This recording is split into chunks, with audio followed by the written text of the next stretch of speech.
Wah, pas saya lihat bang, pocong.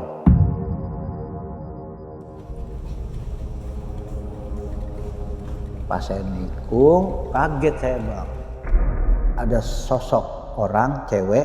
Saya udah teriak, minggir, minggir, minggir. Saya bilang gitu kan, ini rem saya belum. Saya udah klakson panjang, dia nggak mau minggir. Dia tetap nggak mau minggir bang. Saya tak, bang, jedar. Saya denger banget tuh teriakannya, aduh tolong, tuh cewek itu.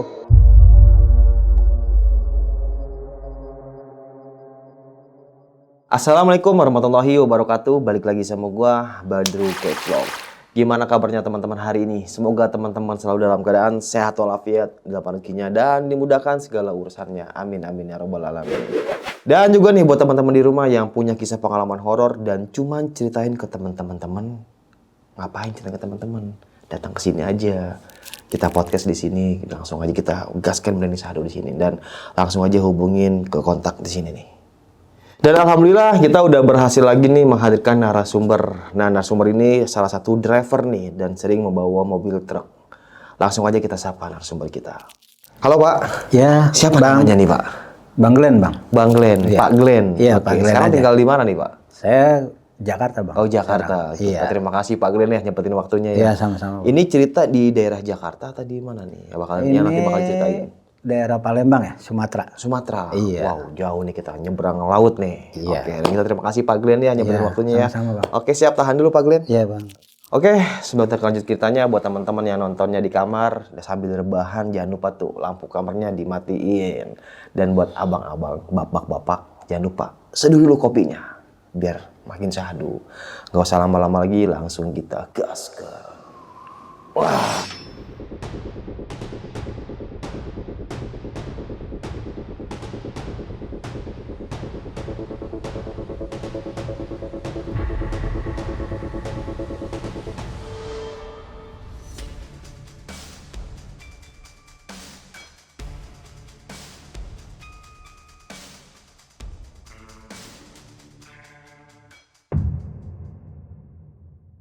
Gimana nih Pak Glenn kisah pengalamannya nih? Pertama-tama saya dihubungin. Lagi ngapain? Ada kerjaan nggak? Beneran saya nganggur bang. Saya ada saudara di Palembang. Ya udah sini aja kalau emang nggak ada kerjaan, bantu-bantu di sini. Dia yang hubungin siapa nih? Om saya bang. Oh, Ini tahun 2018 ya bang. Iya. Ya.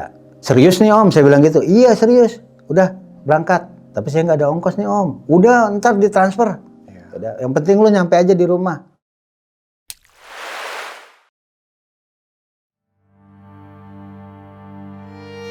Udah nih sampai di sana. Saya supir driver biasa ya kan. Oke. Nah, pribadi biasa. Apa om nih yang saya harus lakuin? Saya bilang, ya udah lu anterin gue dulu sama anak-anak. Itu awal pertamanya bang. Iya, iya. Ya saya ikutin karena saudara kan. Tapi saya nganggepnya orang lain bang. Kenapa tuh? Ya karena saya namanya kerja kan profesional bang. Oh iya. Tetap meskipun biarpun saudara jangan kelihatan gimana semena-mena lah. Iya. Ya rutinitas kayak supir biasa aja. Bangun pagi, cuci mobil ya kan. Kelar nganter, cuci lagi, bersihin. Kayak gitu bang. Saya antar anak sekolahnya juga ya kan. Nganter bapaknya juga. Nah dapat sekitar 3 bulan bang. Saya di rolling bang. Tanpa pengetahuan apa-apa lah, pemberitahuan apa-apa. Tapi saya dengar om saya ini ada usaha di bidang gas. Tapi saya nggak tahu gasnya gas apa nih bang. Ya kan? Ipar saya nanya nih, yang cewek, istrinya. Lu bisa nggak bawa mobil ini, truk?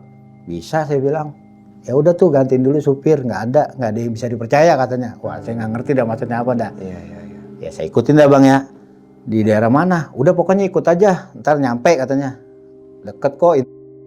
Oh ya udah saya nggak nanya-nanya itu kan. Sampailah di Kilang kan bang.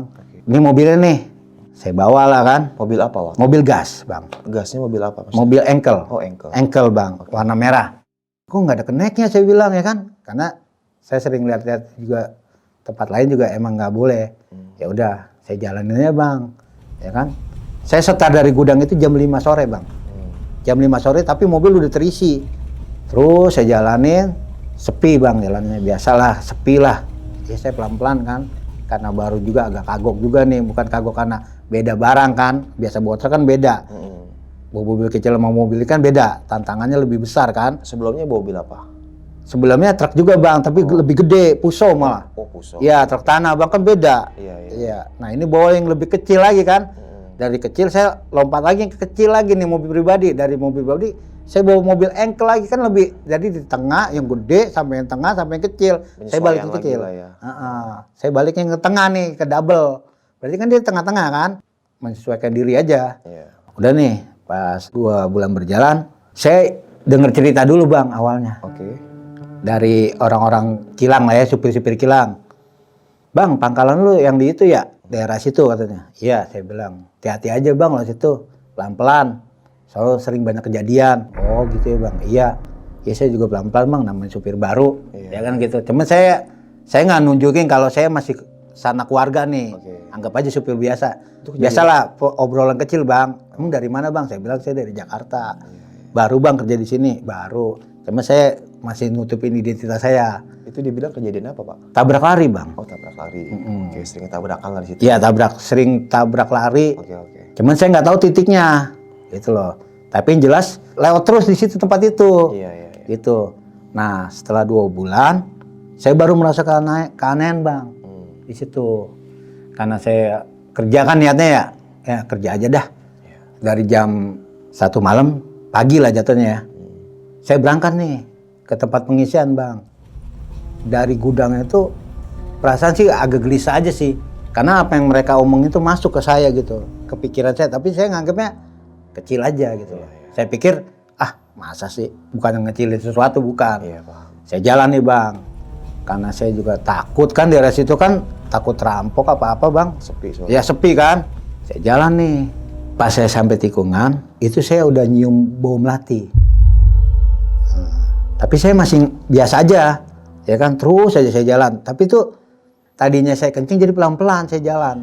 Ini ada apa nih? Tapi makin nyengat bang baunya. Jalan terus ya kan. Nah pas tikungan kedua itu, tahu kenapa? Tiba-tiba saya minggir bang. Mobil berat bang. Sedangkan yang saya bawa itu tabung kosong. Saya nyangka itu bang kempes bang. Saya turun lah nih, saya cek. Nggak ada yang kempes ternyata. Oh, saya ingat kata orang, klakson. Nah, di situ saya lupa. Akhirnya saya klakson. Enteng, Bang. Tapi tetap baunya tuh tetap saya jalan terus ya kan. Lewat tempat yang sepi, kiri kanan itu kan yang tempat kejadian yang diceritain sama orang tuh. Saya lewat terus sampai di kilang. Saya keluar kilang itu jam 5, itu rem nggak apa-apa. Saya juga perasaan nggak apa-apa, cuman perasaan gelisah doang. Nggak ada bau apa-apa lah. Nggak ada yang aneh-aneh. Pas saya belok, baru berapa kilo, tiba-tiba rem hilang. Oh, blong. Waduh. Saya lanjut nih, jalan ke pangkalan. Nah, udah nih, sebelum jalan sepi itu, nggak ada perasaan apa-apa bang. Itu maghrib malah. Iya. Udah azan bahkan, udah azan. Udah mulai gelap-gelap gimana gitu ya. Nah, pas sampai di jalan sepi itu, mungkin udah sekitar 6:30-an lah. Kalau nggak salah tuh, udah lewat maghrib ya, udah jeda ya. Itu rem masih belum berfungsi. Saya pelan-pelan aja bang. Pas saya nikung, saya nggak ada perasaan apa-apa. Kaget saya bang. Ada sosok orang cewek. Saya udah teriak, minggir. Saya bilang gitu kan. Ini rem saya belum. Saya udah klakson panjang. Dia nggak mau minggir. Kalau saya buang ke kanan ada mobil kan. Saya buang ke kiri. Dia malah nggak mau minggir. Sudah teriakin nggak mau minggir. Saya klakson kan udah jelas dong. Dia tetap nggak mau minggir bang. Saya takut. Bang, jedar.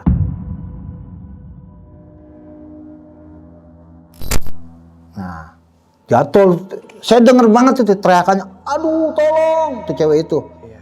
Kan posisi mobil kan muatan kan. Nah itu kan masih ngerosot bang. Kita 25 meter lah mobil. Baru berhenti. Karena di pinggir kan posisinya. Saya turun dong. Jalan sepi. Aduh, saya nyambut. Aduh, bahaya nih saya bilang nih. Aduh, ada-ada aja lu. Udah pikiran kalut bang, saya ngecek kan. Gak lama ada mobil satu pangkalan juga, beda pangkalan, ngedimin saya. Dia ngerem juga, berhenti. Ada apaan dia bilang. Bang, gua nabrak orang, gua bilang. Udah cabut. Ntar dulu bang. Penasaran kan gua lihat ke kolong, ke depan ya kan. Padahal ada warung di situ bang. Posisinya ada warung pinggir jalan lah, warung rokok biasa. Cuman gua nggak berani nanya. Saya periksa. taruh dulu bang, saya bilang tunggu dulu bentar. Udah, itu posisi mobil saya masih hidup bang. Saya lihat, saya bekas nabrak spion saya, apa ada darah, apa. Saya cari bang, muter-muter. Ke bawah, ke samping, ya enggak? Apa kemana? Enggak ada.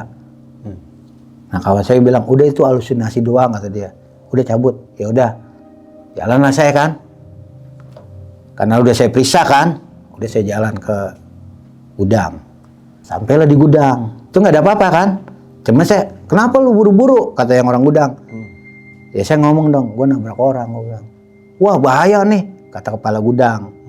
Itu masih saudara saya juga. Coba lu cek ke sono. Ini baru gue mau cek. Udah dah, sampein mau om, kalau memang gue kenapa-napa, gue pasrah dah. Saya bilang. Karena kan nih, jangan dibilang kita supir lari ya kan. Saya cek bang pakai motor. Sepi kan jalanan. Ada sih mobil, cuman hanya berapa aja kan. Wah, kok nggak ada apa-apa ya. Saya muter lagi nih bang, ke tempat yang kejadian saya. Itu kan masih ada garis bannya tuh. Saya ke situ, saya lihat-lihat. Nggak ada. Bang. Dari situ, saya kan penasaran bang. Saya tanya sama warung. Kalau nanya langsung kan nggak enak. Saya pura-pura pesen kopi aja. Saya ngomong dah sama si bapak. Pak, tadi ada lihat mobil nabrak nggak? Mobil gas, saya bilang. Mobil gas? Nggak ada. Kata dia gitu. Ada juga berhenti doang tadi. Padahal saya nanya, itu supirnya saya. Cuman saya nggak secara langsung, cuman ngilangin penasaran aja. Ada nggak mobil gas tadi berhenti? 2 mobil di sini. Nggak ada, dia bilang. Ada sih, ada berhenti doang. Tapi supirnya turun. Oh mungkin remblong apa-apa kata dia gitu kan. Gak lama jalan lagi katanya. Oh gitu ya Pak ya? Oh bener Pak, nggak ada kejadian apa-apa? Nggak ada mobil juga berhenti. Tadi temennya ngikut berhenti. Gak lama jadi jalan lagi. Oh gitu ya Pak. Oh ya udah Pak, makasih dah Pak. Saya bilang. Saya mikir kan, balik nih ke gudang naik motor kan.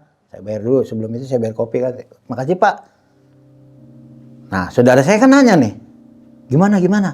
Bener nggak katanya? Nggak tahu dah, saya bingung. Orang apa bukan? Ya udah ntar nunggu kabar aja. Kata saudara saya, udah nih urutin gas aja dulu. Ya kan, ini udah pada mau ngambil. Udahlah, saya biasa aja. Mau perasaan udah nggak enak udah. Gak lama saya lagi ngopi, saudara saya datang. Lu bener nabrak orang? Iya. Coba dah. Gue nggak percaya kata dia gitu. Gue mau ngecek, dia ngecek. Gue bilang jangan sama gue ya. Jangan sama saya bilang. Lu aja. Ya udah lu diem-diem. Gue ngajak ini deh. Pengen tahu juga nanti jatuhnya nggak enak. Ntar sangkanya tabrak lari lu. Bahaya lagi hukumannya. Nah, justru itu. Udah lu diem-diem di sini. Kalau emang benar, coba gue cek dulu. Dia ke sana bang, ke tempat kejadian. Titiknya saya kasih tahu. Dia nanya juga sama yang warung itu. Nah dia balik. Dia bilang nggak ada apa-apa. Yang lu tabrak apa tadi? Orang, saya bilang. Cewek. Bener. Iya orang, bener. Oh nggak ada tanda-tandanya katanya. Justru itu. Bener nggak sih? Nah sekarang kalau lu nggak percaya, saya telepon nih Pak Mardinya yang di belakang saya. Pak Mardi orang belakang. Iya. Supir gas juga, ada pangkalan satu lagi. Coba lu telepon. Saya telepon di WhatsApp. Saya tanya kan, dia loudspeaker aja biar jelas. Saya telepon kan, berapa kali nggak diangkat-angkat nih. Wah, apalagi bongkar apa gimana? Aduh, nggak ada ini nih. Pokoknya lurus dah, biar gimana pun caranya. Iya, itu udah ketakutan deh bang. Terus saya di situ mikir, apa saya kabur aja ya? Saya udah sempat mikir juga, kabur aja dah, naik bis dah. Kan pinggir jalan juga kan. Daripada saya ketangkep kan, gak enak juga kan, aduh biarin dah. Ada sekitar 8 kali saya telepon Pak Mardi, nggak ngangkat. Gak lama saudara saya nanya lagi, dia udah selesai mandi bahkan. Gimana, ada jawaban nggak? Soalnya gue udah cek, di sana nggak ada apa-apa loh. Lu bener nggak, apa lu ngarang nih? Ya terserah, gue bilang. Ntar nih gue telepon. Gak lama, selang setengah jam, Pak Mardi telepon. Kenapa Pak Glenn? Pak, ini nih, kepala gudang saya ini kan masih ini penasaran Pak. Tadi dia ngecek ke sana ke lokasi. Saya kan nabrak Pak. Iya katanya. Tapi gue nggak lihat lu nabrak. Enggak, gue nggak lihat. Gue taunya lu berhenti doang. Tuh, lu turun. Tapi lu ngomong sama gue, lu nabrak. Sedangkan di situ gue nggak ngeliat apa-apa.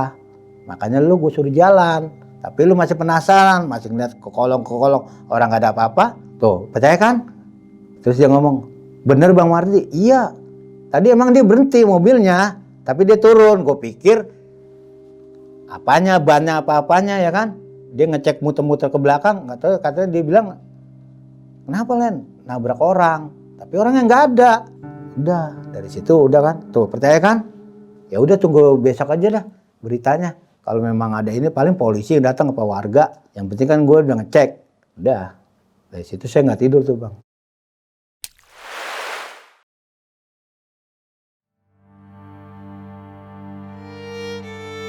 Nah gas sudah kosong kan, saya harus balik lagi dong ke kilang. Masih mikir-mikir juga gitu, takutnya ada apa ya kan. Tapi saya balik aja ke gudang dah, ke mana, ke kilang.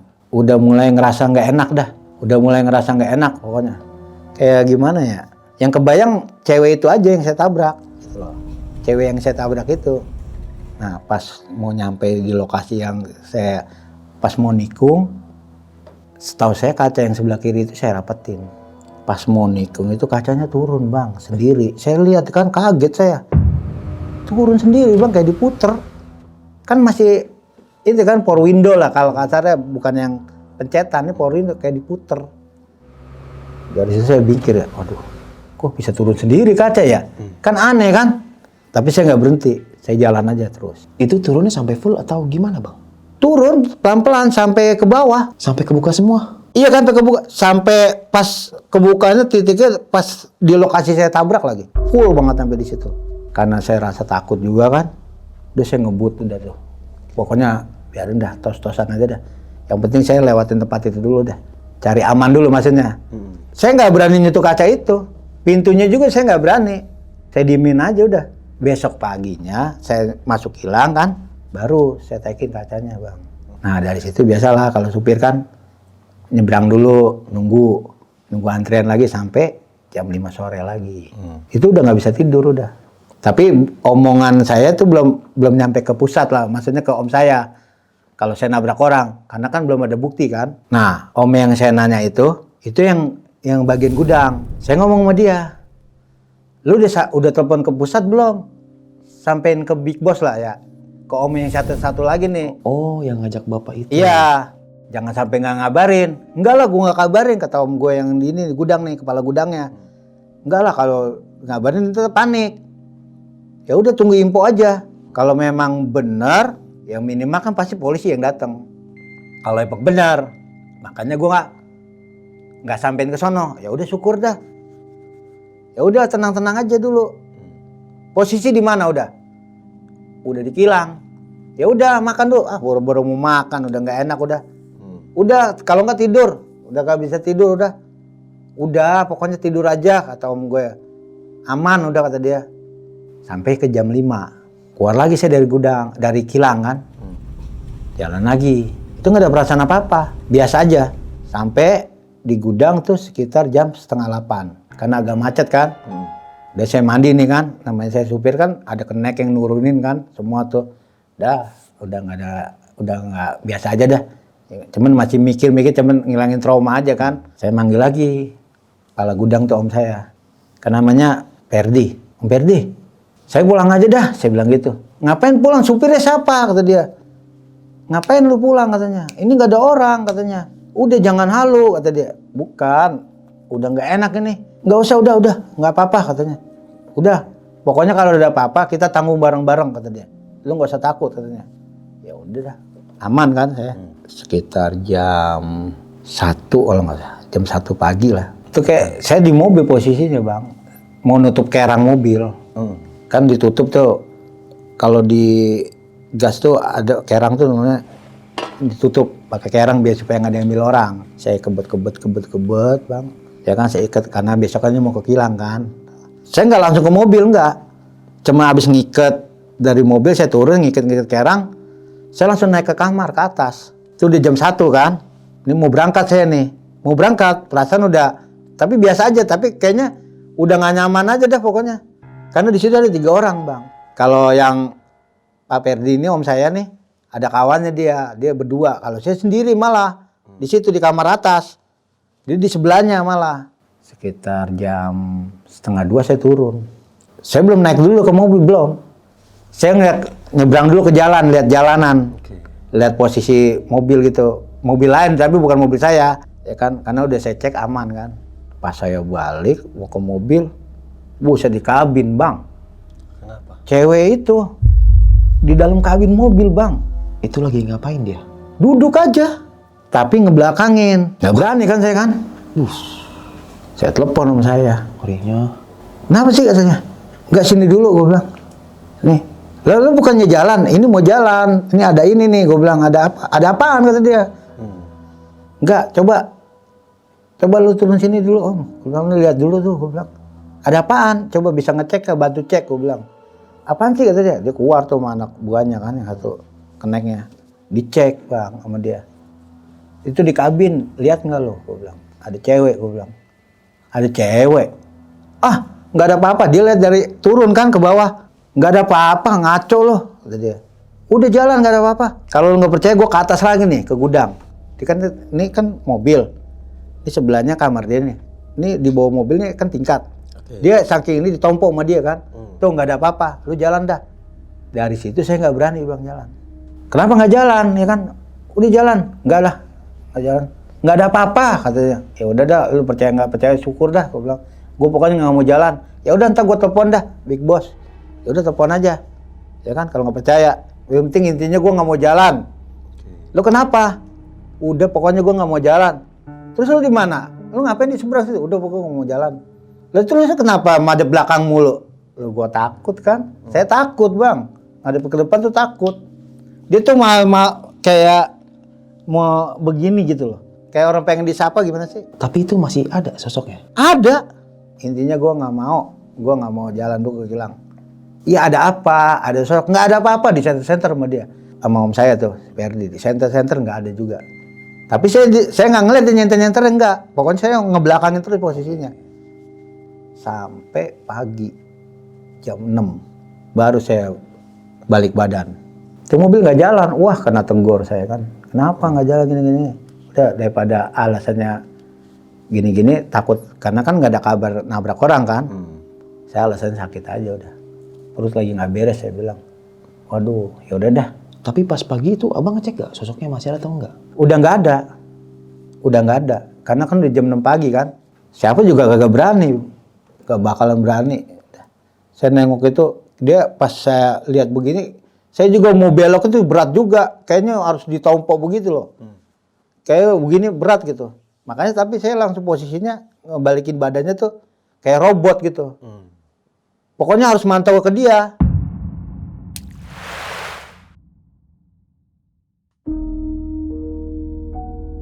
Saya ditelepon. Nih rugi nih kalau nggak ngambil gas nih. Orang lah omset lah, ya kan? Bukan masalah omset bicaranya, ngecewain masyarakat. Karena kan mikro kan, orang butuh gas, jangan lu semena-mena. Jadi saya timbalannya saya dimarahin jadi jatuhnya. Sangkanya saya ngada-ngada. Udah kan nggak ada yang percaya kan? Kalau emang lu sakit, sakit apa? Beli obat ke dokter.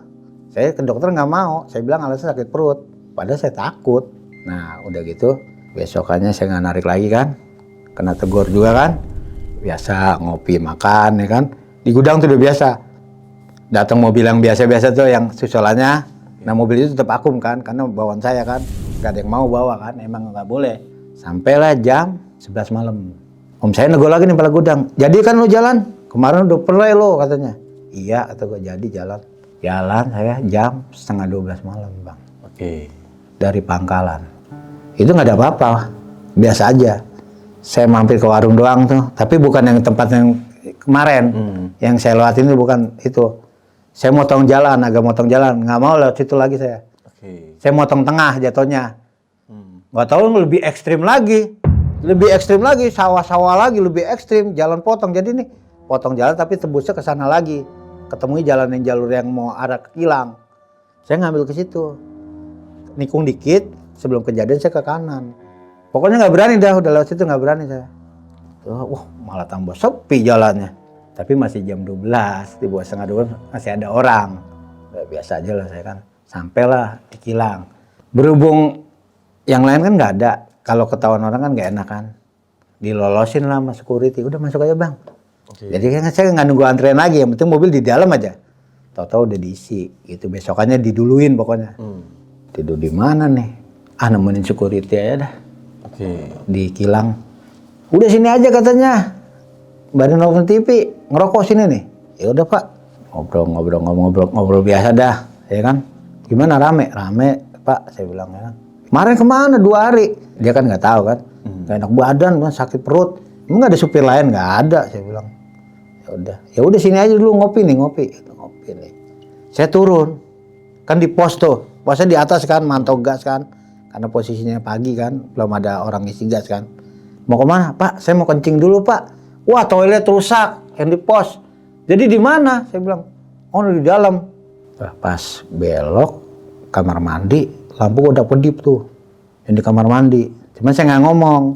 Pas saya kencing, masuk ke kamar mandi, saya buang kencingan, buang hajat. Nggak lama saya keluar lagi. Pas keluar mati, lampunya mati. Oh mati ya. Tapi ada satu lampu, cuma jauh jaraknya kan, karena kan pengisiannya sebelah sana, ini kamar mandi belakang. Pas saya jalan, ada suara, tapi suaranya ngedehem. Saya pikir security ya, kayak orang gitu aja, ngedehem gitu. Tapi ngedehem kan ngedehem orang. Pak, saya manggil gitu. Bang, Pak. Nggak jawab. Udahlah, nggak didengerin. Saya jalan, mau lurus, kan ada solokan tuh, agak ngelompatin begini dah. Pas ngelompatin, saya ngeliat bayangan tuh Bang. Di mana itu? Pas di pinggir kantor. Posisinya di pinggir kantor. Tapi dia ngintip. Kayak ngintip gitu. Wah, pas saya lihat Bang, pocong. Di pinggiran solokan itu deket kantor. Nengok begini nih. Waduh. Lari Bang, saya kenceng banget. Kenceng buat lari. Sekenceng-kencengnya saya lari ke pos depan itu. Saya lari ke depan. Pak. Saya bilang ya kan, kenapa lu? Ada pocong, gue bilang. Jawabannya apa? Udah biasa. Bener Pak, sering dong berarti Pak. Ya, udah nggak ada apa-apa dah, ngobrol biasa. Sampailah pagi kan. Nggak lama dipanggil. Mobil mau keluarin cepet buru-buru. Jalan lah saya keluarin mobil. Terus saya jalan kan, itu nggak ada apa-apa. Sampai di tempat yang kejadian juga, nggak ada apa-apa juga. Sampailah ke gudang. Seperti biasa dah, rutinitas biasa.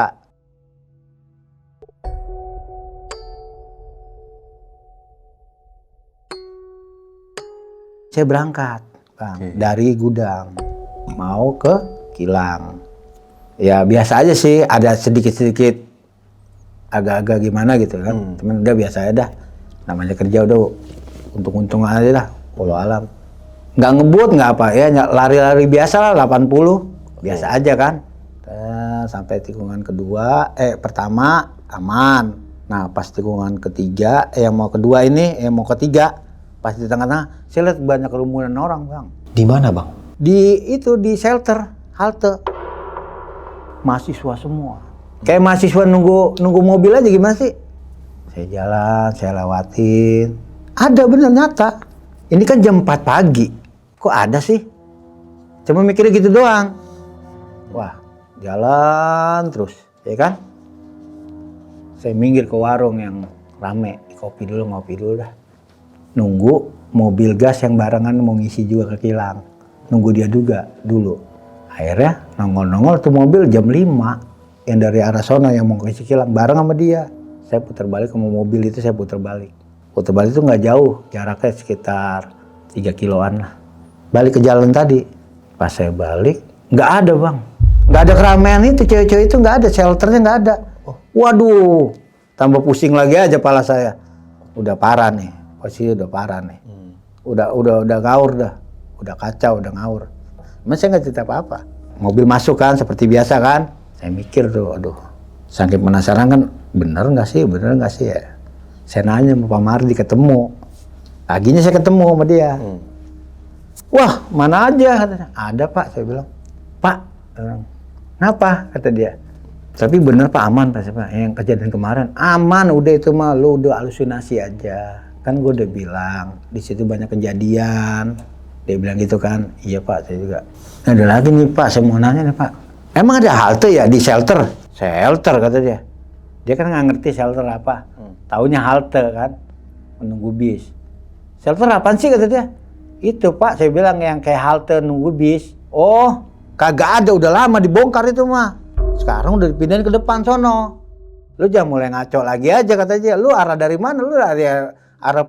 Iya bener ada tuh shelter katanya. Ada tuh halte. Tapi kalau lu dari Pangkalan lu ke situ nggak ada namanya halte. Dulu ada, cuman dibongkar. Emang kenapa? Kagak, nggak tahu kenapa dah. Wah, kata dia, udah nggak beres dah, kata dia kan. Udah gini aja, Bang Glenn, biar supaya hilangin traumanya aja nih. Kebenaran ada orang pinter. Udah kalau yang kayak gitu-gitu lupain aja. Lu mau nggak? Wah ini berobat dulu katanya, ya nggak ke orang ini. Muka lu pucat banget katanya, udah nggak beres ini katanya kan. Makanya sholat, kata dia gitu kan. Kata itu kemarin tuh, Pak Dodi bilang, lu lihat pocong katanya di kilang. Bagus lu nggak pingsan. Kemarin ada yang kesurupan katanya. Iya bang, iya. Udah ngobrol-ngobrol. Mau nggak berobat katanya? Udah bang ah, di jam 5 nih. Keluar lagi saya dari kilang.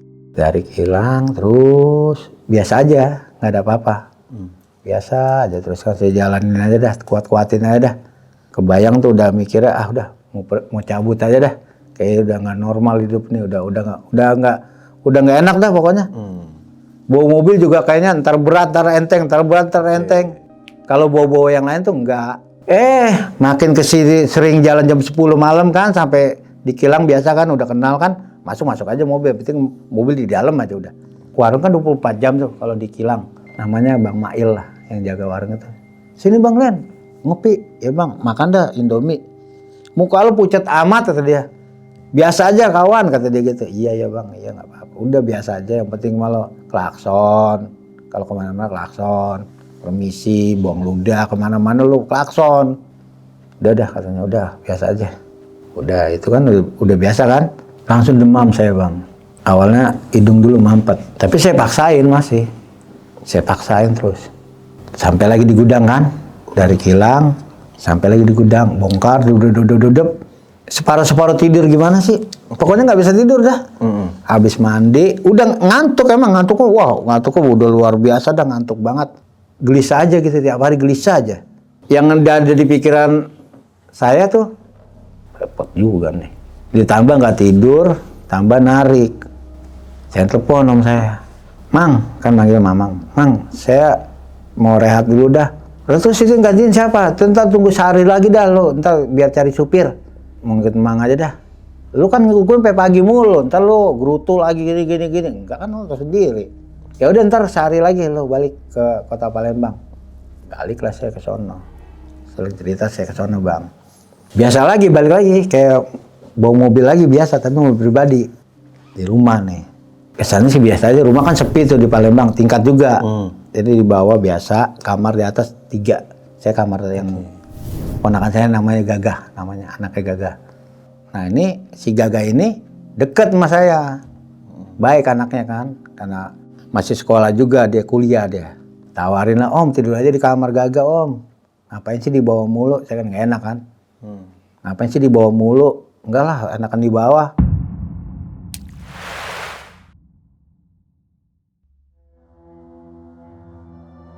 Setelah lewat berapa hari, itu saya udah arah mau pulang, mau pulang lah. Itu masih sore, jam 7-an masih sore. Om, kagak pergi dulu ada urusan. Gak apa-apa ya om, tinggal sendiri. Udah gak apa-apa. Emang rumahnya sepi, posisi sepi. Ya udah gak hati-hati, ya udah om. Kan izin kan? Iya. Udah izin kan? Di ruangan atas itu kayak ada ruangan TV, meja makan, kamar. Ya gue nonton TV, saya nonton TV aja biasa kan. Nah dia udah izin, om tinggal lu om, nggak apa-apa ya om. Udah nggak apa-apa gah, papa juga udah pada tidur, ya udah nggak apa-apa. Turun lah dia ke batu dedek, udah saya nggak ngiroin lagi kan. Ternyata tuh anak saya lihat dari CCTV, dia pakai motor keluarnya jam 7 itu. Udah nonton TV, wah makan, udah ini nih, udah biasa aja lah pokoknya. Pas udah lihat jam. Wah jam 9, acara apa nih yang bagus nih ya kan? Pas malam Jumat, pas buat jam 10 malam, saya duduk sembari minum kopi. Itu anak nggak tahu nongol dari mana. Emang kan posisi rumah bisa lewat belakang, bisa lewat depan. Karena kenapa? Pakai logika aja karena ada security. Kalau dia lewat depan berarti kan kelihatan dari CCTV, kelihatan jelas. Kalau dia dari samping, dari belakang, tetap kelihatan juga. Berarti kan dia lewat belakang. Aku nyangkanya kalau pintu depan dikunci, dia pasti lewat belakang. Tahu-tahu dia dari tangga Kan tapak kaki kayak kedengeran, tuk tuk tuk tuk. Bajunya sama tinggi-tingginya sama. Cuma saya nggak negor, diem aja. Dia datang tuh, gah. Pas saya nengok gini, dia jalan kayak cepet kayak buang muka gitu, gah. Banting pintu, jeder. Ini kenapa nih anak? Anehnya kan kalau banting pintu semua harusnya denger dong. Apalagi bapaknya, apalagi ibunya panikan lagi berarti kan. Sepupu saya panikan. Ini enggak ada yang denger. Aku doang yang denger. Brak. Wah, ini kenapa nih anak, saya bilangnya. Songong kurang ajar, panggil diem aja. Ini dia. Jadi saya nggak, kah pulang? Enggak nyaut apa-apa, enggak nyaut. Langsung batu, brak. Wah, marah kali dia nih. Songong kurang ajar. Saya dalam hati gerutu aja, kurang ajar nih anak nih. Tumben. Seling 15 menit. Bel, ting, ya kan? Security posisi beli rokok. Gerbang nggak dikunci. Pintu belakang dikunci sama security. Jadi mau nggak mau kan di depan kan. Dia bawa kunci. Ting, kan bel. Lah, saya lihat di kamera. Si gagah. Dia saya diemin aja kan. Om, belum tidur, nyolek tuh. Belum. Lah, gagah dari mana? Ini baru pulang, Om. Mau ngambil HP ketinggalan. Lah tadi siapa? Gagah. Jangan bercanda, Gah, jadi orang. Jangan kurang ajar sama yang gede, sama orang tua. Saya bilang, ini orang tua begini. Apaan sih, Om? Enggak bercanda. Kan Gagah baru naik lagi nih, karena ngambil HP. Yang satu ketinggalan. Lah berarti siapa yang tadi ya?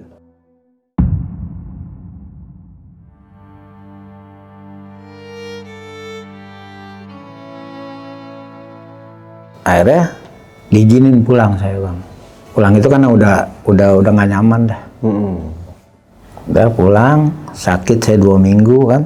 Tapi mimpi dalam sakit itu saya mimpi terus. Mimpi apa tuh Bang Lin?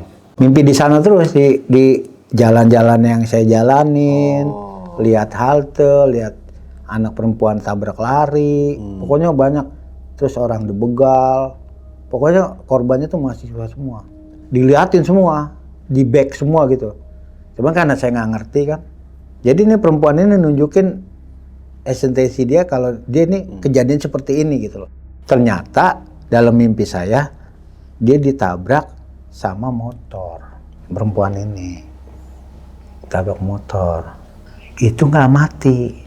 Ditabrak motor itu kejadian kalau nggak salah jam 5 sore. Ini dalam mimpi saya jam 5 sore. Itu anak dibawa ke rumah sakit, bukan dibawa ke rumah sakit, diperkosa. Itu dalam bayangan saya dia nunjukinnya begitu. Saya ngomong, minta maaf aja dah, saya bilang. Kalau emang salah, jangan kayak gini dah, saya udah pulang. Udah nyerak, saya bilang. Kalau emang nggak mau maafin, udah saya tidur. Akhirnya endingnya, saya cuma dapat bisikan, hati-hati aja. Itu aja, udah gitu dong pesannya. Nah nih Bang Len, pernah gak sih selama jadi driver nih ngalamin kejadian lain nih selama di jalan ini selain mistis ya?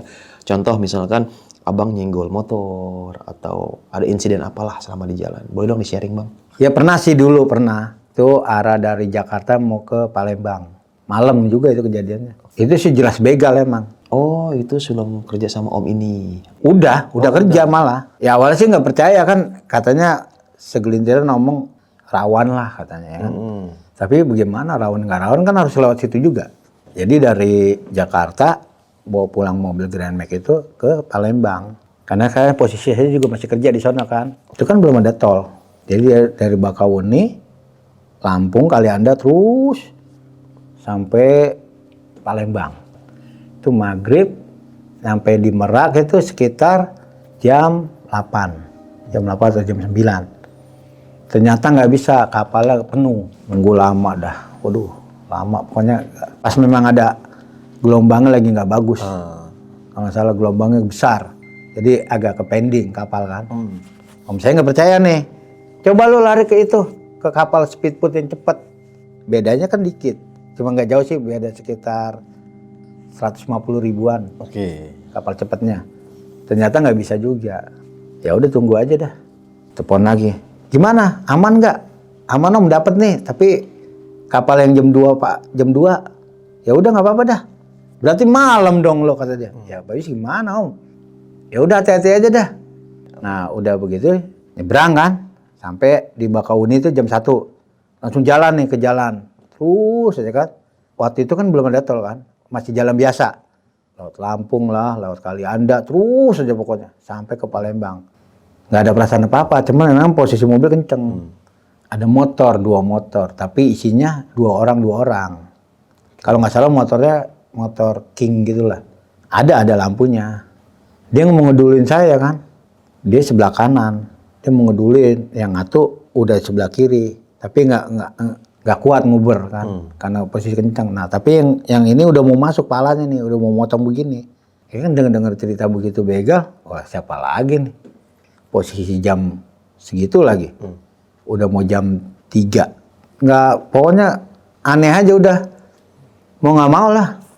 Dengar kata om, udah tabrak aja. Gak usah takut. Tanya. Kalau apa-apa ntar gue yang ngurusin. Ya karena dia punya jabatan kan. Saya buang ke kanan. Duas. Tahu mati tahu enggak tuh orang. Pokoknya jatuh. Guling-guling. Pokoknya terus saya buang ke kanan udah. Orang dia mau motong. Udah masuk dikit begini. Saya buang. Jatuh udah burr. Nah itu temannya yang tadinya yang ngeliat begitu. Dia ngerem. Nyelamatin temennya. Uber terus, wah lihat spion dalam kan, waduh kiri kanan ada nggak nih motor, wah nih Uber nih bahaya nih, bareng udah pokoknya kebut aja udah, sampai di rumah makan, alhamdulillah nggak ada apa-apa, dia nggak nguber, sampai di Palembang pagi, jam 7, dan itu dipertanyakan kenapa mobil pengok, udah tahu, begal, pengok mobil, iya om, tadi malam biasa. Iya lu katanya, kan udah bilang jalan pagi, jadi jangan sampai malam kan udah dibilang. Ya udahlah bawa aja ke Getok Magic mana kayak. Dan tadi nih Bang Glenn sempat bilang nih pas pulang sempat sakit nih selama 2 minggu. Itu sakitnya kayak gimana tuh yang Bang Glenn rasain? Sakit apa? Menggigil emang enggak. Jadi separuh tuh kayak gimana ya? Tidur mah bisa, cuman kebayang aja terus. Entah sosoknya perempuan itu, entah sosoknya pokoknya perempuan aja udah kebayang sama dia doang. Nah sampai dikasih mimpi itu kan, itu emang nyata tidur sih itu gua, tidur aku, abang tidur itu, sejam kalau sempat sejam itu, ya itu yang saya ceritain dia ditabrak motor, terus ditolongin posisinya, karena emang jalan sepi nggak ada yang nolongin, dibawalah perempuan tuh, sampai dia mati dibuang. Tapi waktu itu sempat ke medis Bang? Enggak, saya enggak ke medis, enggak minum obat, enggak apa, kebetulan. Kan di Jakarta Timur ada kiai kan, temuin. Sebelum ngomong dia udah ngomong. Ini ada yang ngikutin arwah yang dari sana. Hasilnya minum air putih. Belum sembuh itu. Seminggu, udah kurang berapa hari, mau 2 minggu kan. Datang lagi Pak Ustadz kan kiai itu. Waras. Ngaco saya malah jawabannya. Malah bahasa Palembang. Saya juga nggak ngerti kata menurut dia, saya bahasa Palembang. Terus setelah sembuh nih Bang, itu habis itu Abang masih tetap narik muatan lagi gak waktu itu? Ya setelah pulang dari Palembang itu, singkat cerita kan, bla bla bla, nganggur kan, biasalah. Nah ada kawan, bekas kawan lama juga, kerja di elektronik. Kebetulan bukannya cari muka, ngelamar jadi supir box. Tuh. Sampai sekarang. Nah nih Bang Glenn, terakhir nih, kalau di tempat kerja sekarang gimana nih Bang? Apakah udah baik-baik aja atau masih tetap diganggu sama hal mistis? Mungkin lagi kadang-kadang lagi diisengin atau gimana gitu? Belum. Kalau malah intinya malah penasaran, banyak cerita aja sih. Tapi kalau lihat keadaannya sih agak mencekam juga di situ, serem. Gudang itu serem. Kalau hanya sekelebat sih biasa lah ya. Tapi kalau yang lain-lain tuh udah banyak yang sering lihat, cuman saya doang belum. Ya untuk para driver, supir-supir lain, apa kenek, ya kesianin lah supirnya, ajak ngobrol, jangan sampai meleng ya kan. Terus untuk jalan-jalan yang sekiranya misteri apa gimana, minimal kasih dim atau klakson atau bacaan lah, kasarnya begitu sih. Intinya jangan ngantuk aja, waspada. Kalau memang ngantuk udah minggir aja. Oke, mungkin cukup sekian kisah pengalaman dari Bang dan ini bisa kita ambil segi positifnya, buang-buang jauh negatifnya. Mungkin teman-teman di rumah nih ada juga nih yang driver ojek online atau driver mobilnya atau driver truk atau supir bus di sini Gimana sih pengalaman kalian selama kalian bekerja di jalanan gitu? Pengalaman hal menarik apa yang kalian punya selama di jalan? Contoh, lagi bawa motor nih bang, lagi naik penumpang, tiba-tiba digodain sama cewek cantik gitu kan. Nah, terus yang supir bis nih, lagi bawa penumpang nih, tiba-tiba saya di lobi sama emak-emak rempong. Boleh dong, terus di komentar gimana sih pengalaman kalian. Nah, kalau pengalaman saya selama naik truk gitu, saya juga pernah naik truk nih sob. Jadi waktu itu kan di tahun 2006 sampai 2010-an lah. Itu zaman masih remaja lah, masih sekolah sampai lulus sekolah kan. Kan saya lulus tahun 2007. Itu kalau dulu tinggal di Tangerang ya sob ya, di kota Tangerang di rumah nyokap. Itu kan kalau naik gunung ke daerah Garut, mungkin ada nih sama pendaki gunung. Zaman dulu kan kayak gitu. Naik truk itu ke Pasar Induk nih yang ada di Tangerang, di Tanah Tinggi lah lebih tepatnya. Jadi jam 10 kita berangkat, truk sayur kan. Jadi kan kalau dari Garut dia ke sini bawa barang, dari Tangerang ke sana kan kosongan tuh. Nah, kita sewa nih sob. Jadi bukan sewa sih, kayak, "Pak, Garut ya mobil ya?" "Enggak, ini mah ke Cianjur." "Oke." Muter tuh. "Nah, ini Garut. Berangkat jam berapa, Pak?" "Jam 1." Nah, nego harga dah tuh. Jadi kita di callback tuh sob, di belakang gitu kan. Nah, nego-nego harga, kalau nggak salah dulu itu kan harga bis ya, di tahun segitu kurang lebih 35 sampai 40 ribuan lah kurang lebih ya, seingat saya. Nah, tapi waktu itu kalau kita naik truk kayak gitu, itu bisa 15 ribuan, jadi ngirit budget lah. Dan kita turun langsung di jalan raya deket base campnya, jadi nggak nyambung-nyambung lagi gitu kan. Nah, udah tuh. Berangkat jam 1, nyampe lah kita berangkat nih ke Garut. Biasanya nyampe Garut itu kisaran jam 6 sampai dengan jam 7-an lah kurang lebih, tergantung supirnya ya. Kadang dia istirahat atau enggak. Yang gokilnya sob nih, selama di jalan ya, kan kita di belakang nih. Itu bener-bener angin plak plak plak plak plak gitu kan. Dia tuh lewat tol kan waktu itu ke Garut. Nah, gokil sih itu, dinginnya minta ampun gitu kan. Wah, itu luar biasa itu pengorbanan naik gunung zaman dulu. Dan juga nih waktu itu di tahun 2008-an atau 9 saya lupa. Nah, ke Garut. Nah, si supir ini ternyata nggak lewat tol nih sob. Dia lewatnya lewat puncak gitu, lewat Cianjur, lewat bawah lah kalau kata supir mah. Kita nggak tahu, kita ikutin aja nih. Jalan lah nih. Itu sebelum Ataun ya, Masjid Ataun di puncak. Hujan kan gerimis, sedangkan terpal itu kan tembus sob. Ditambah cuaca dingin ya, puncak kayak gimana tuh, tengah malam jam setengah 3 lah kalau nggak salah atau jam 3. Tiba-tiba lagi di bis, ini teman hipotermia, di belakang pingsan.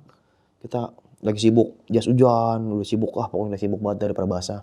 Teman tiba-tiba pingsan. Jadi kenapa kita tahu dia pingsan? Awalnya kan dia supir tuh kayak belok gini tuh, tiba-tiba kayak lobang, blak.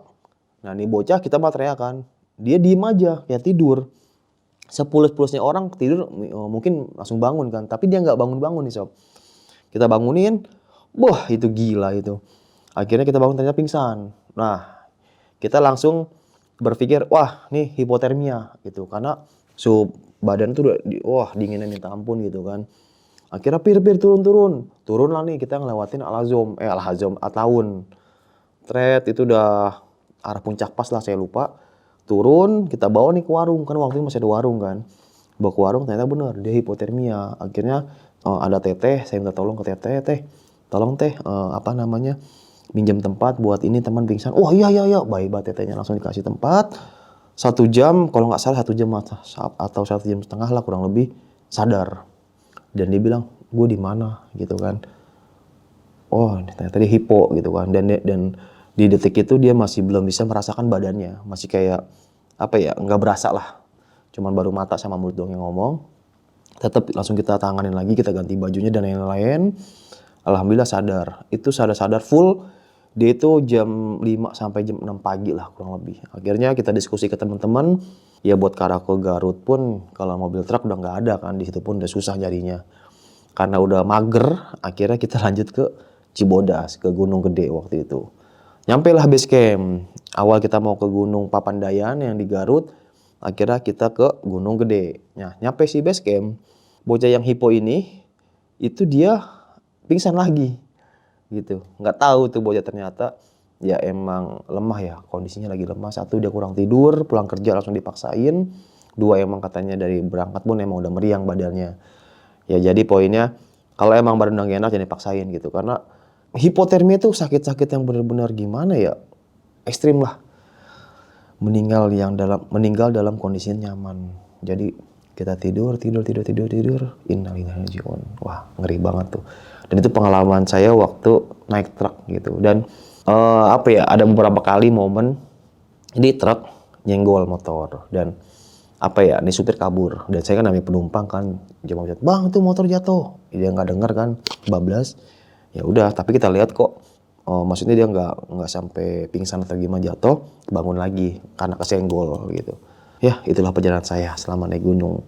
Mungkin ada nih pendaki tahun 2000-an lah ya, 2000 sampai 2010 yang orang Jabodetabek mungkin pasti pernah merasakan momen.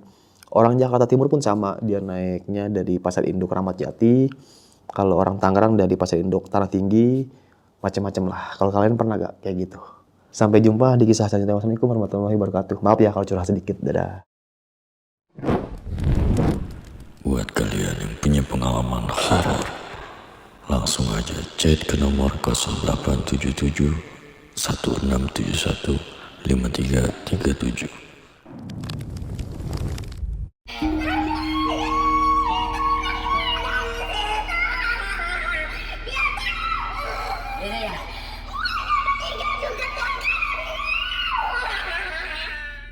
Udah tuh ngamuk-ngamuk, kebongkar lah tuh semuanya. Kayak ya nggak suka lah tuh. Terus siapa yang ngirim, siapa yang nyuruh gitu. Itu tuh kebongkar semua tuh. Rumah kakak itu kan kayak kontrakan petak gitu ya. Tiduran, terus tiba-tiba ada yang jatuh, plek aja di mata gitu.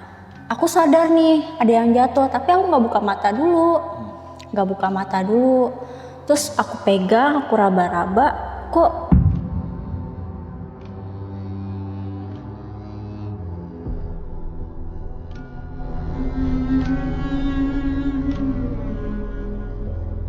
Assalamualaikum warahmatullahi wabarakatuh. Halo teman-teman semua, selamat datang kembali di channel YouTube Badru Capsule. Maaf, Bang Badrunya hari ini lagi ada urusan penting di luar kota yang nggak bisa ditinggalin. Jadi hari ini saya akan nemenin kalian nih dengerin cerita dari tamu kita hari ini. Oke, nggak perlu lama-lama, langsung aja kita kenalan sama tamu kita hari ini.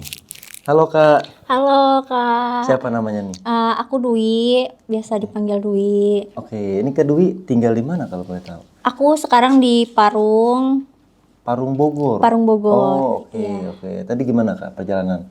Lumayan sih, nggak Macet? terlalu jauh. Nggak terlalu macet. Oh, oke. Lancar-lancar aja. Berarti ini kejadian di Bogor atau di mana Kak? Ini kejadian itu di Bogor. Oke. Jadi di rumah kakak. Oh, tahun berapa itu?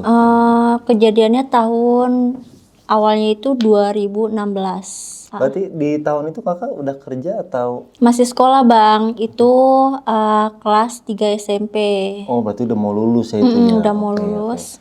Oke, siap, tahan dulu Kak ya. Oke, sebelum kita lanjut, buat teman-teman semua seperti biasa yang punya pengalaman horor, langsung hubungi nomor admin ini nih. Oke, yuk kita gaskan aja langsung. Rinding, syahdu.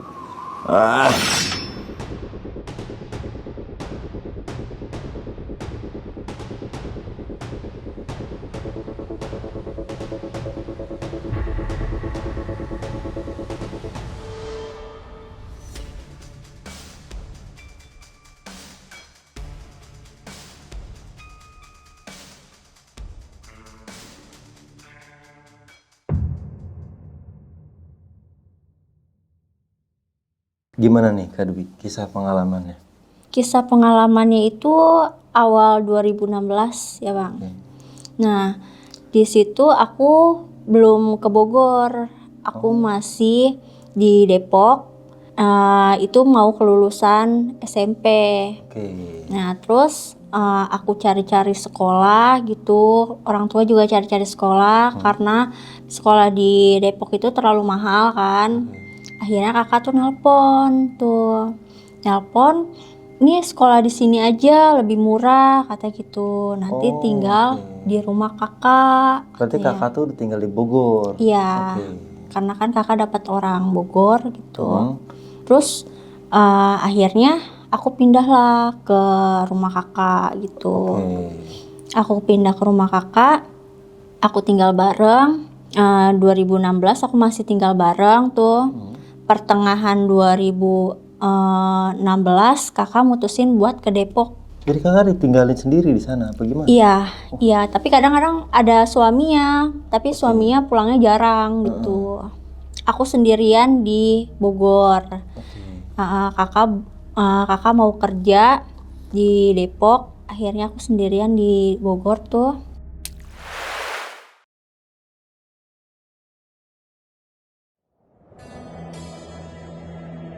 Jadi awal mulanya itu 2017 Bang. Di 2017 itu aku udah ditinggal kakak sendirian. Kakak ke Depok buat kerja kan. Terus di awal bulan Januari itu udah mulai kejadian aneh. Banyak kejadian aneh-aneh gitu. Itu gimana awalnya? Jadi awal mulanya kan rumah kakak itu kan kayak lorong gitu. Terus kayak kontrakan petak gitu ya. Jam 3 sore aku tiduran tuh, terus tiba-tiba ketiduran, terus tiba-tiba ada yang jatuh, plek aja di mata gitu. Aku sadar nih ada yang jatuh, tapi aku nggak buka mata dulu, terus aku pegang, aku raba-raba, kok kedut-kedut gitu, terus aku melek kan, aku iniin, ih belatung.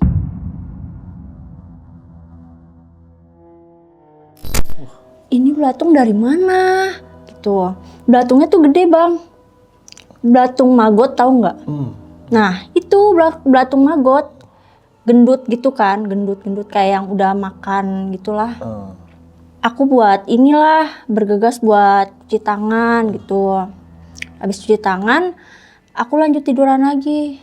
Tapi di situ aku gelisah kan. Aku tiduran, kok rasanya nggak enak banget gitu. Itu belatung dari mana ya?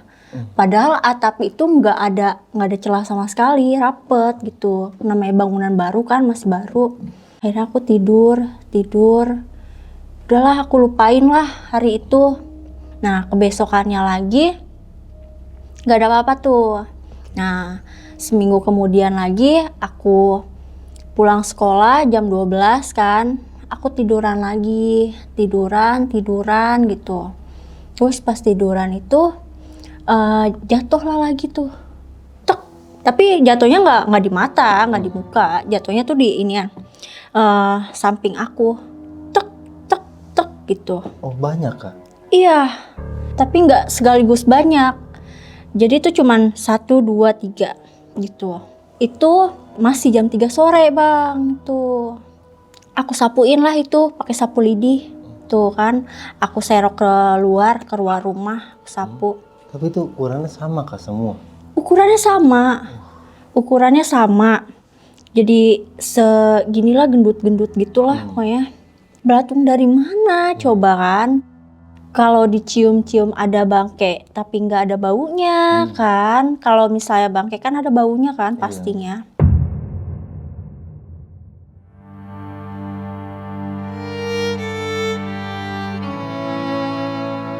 Akhir bulan aku nelpon kakakku, kok ini banyak belatung ya di kamar ya gitu sih. Belatung apaan? Belatung ini, terus gini banyak banget gitu. Terus itu akhirnya kakakku nggak percaya kan. Nah jam 6 itu aku tiduran, tiba-tiba jatuh, plek. Ih kok belatung lagi? Akhirnya aku buka lah itu kasur aku angkat, banyak banget Bang itu. Kataku ya, astagfirullah, ini banyak banget gitu. Aku pikir tuh dari pertama itu tuh awal Januari itu biasa aja. Tapi pas kelamaan itu banyak banget, itu bener-bener banyak banget ngumpul di pojokan. Dia pada gerak semua Kak? Pada gerak semua. Terus aku buat itu tuh bersihin lagi tuh ya, aku serokin, aku buang lah itu.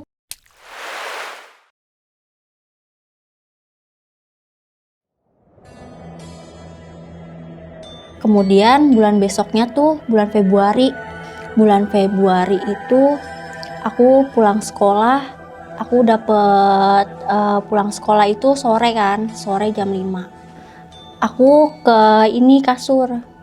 Aku rebahan, terus rebahan, aku kepikiran lah buat maksain buat bersih-bersih gitu, cuci muka ke kamar mandi tuh. Nah, pas aku jalan, selangkah 2 langkah, 3 langkah, pas aku lihat, ada bayangan hitam. Di mana tuh, Kak? Itu di pintu belakang, Bang. Jadi itu kan rumah kakak aku itu kan belakangnya ada pintu sekat gitu. Itu di pintu belakangnya ada bayangan hitam besar banget. Di situ cuman diem. Terus di dalam hati tuh kayak gini, kayak ngomong gini, itu apa ya? Kok besar banget? Kok hitam gitu? Tapi gak bisa ngelihat mukanya gitu. Terus akhirnya kayak tersadar sendiri gitu ya, tersadar sendiri. Udah langsung buru-buru ke kamar mandi, cuci muka. Terus ke ini lagi, tempat tidur lagi. Terus baru tuh tiduran. Tapi tiduran kayak tidur ayam-ayam gitu. Oke. Gak bisa tidur gitu. Mikirin gitu ya, apa itu gitu. Gak hilang-hilang gitu di pikiran. Kayak bingung gitu, kenapa ya ini. Udah kebesokannya aku pulang jam 5:30, Bang. 5:30. Terus pulang lagi, aku belum bersih-bersih lagi lah gitu. Masih capek lah, aku duduk tuh di ruang tamu. Nah kan di pojokan itu tuh kan ada TV kan. Aku tuh duduk tuh paling pojok juga di pas jalanan itu, lorong itu. Nah terus aku duduk tuh, Bang. Aku nyender tuh.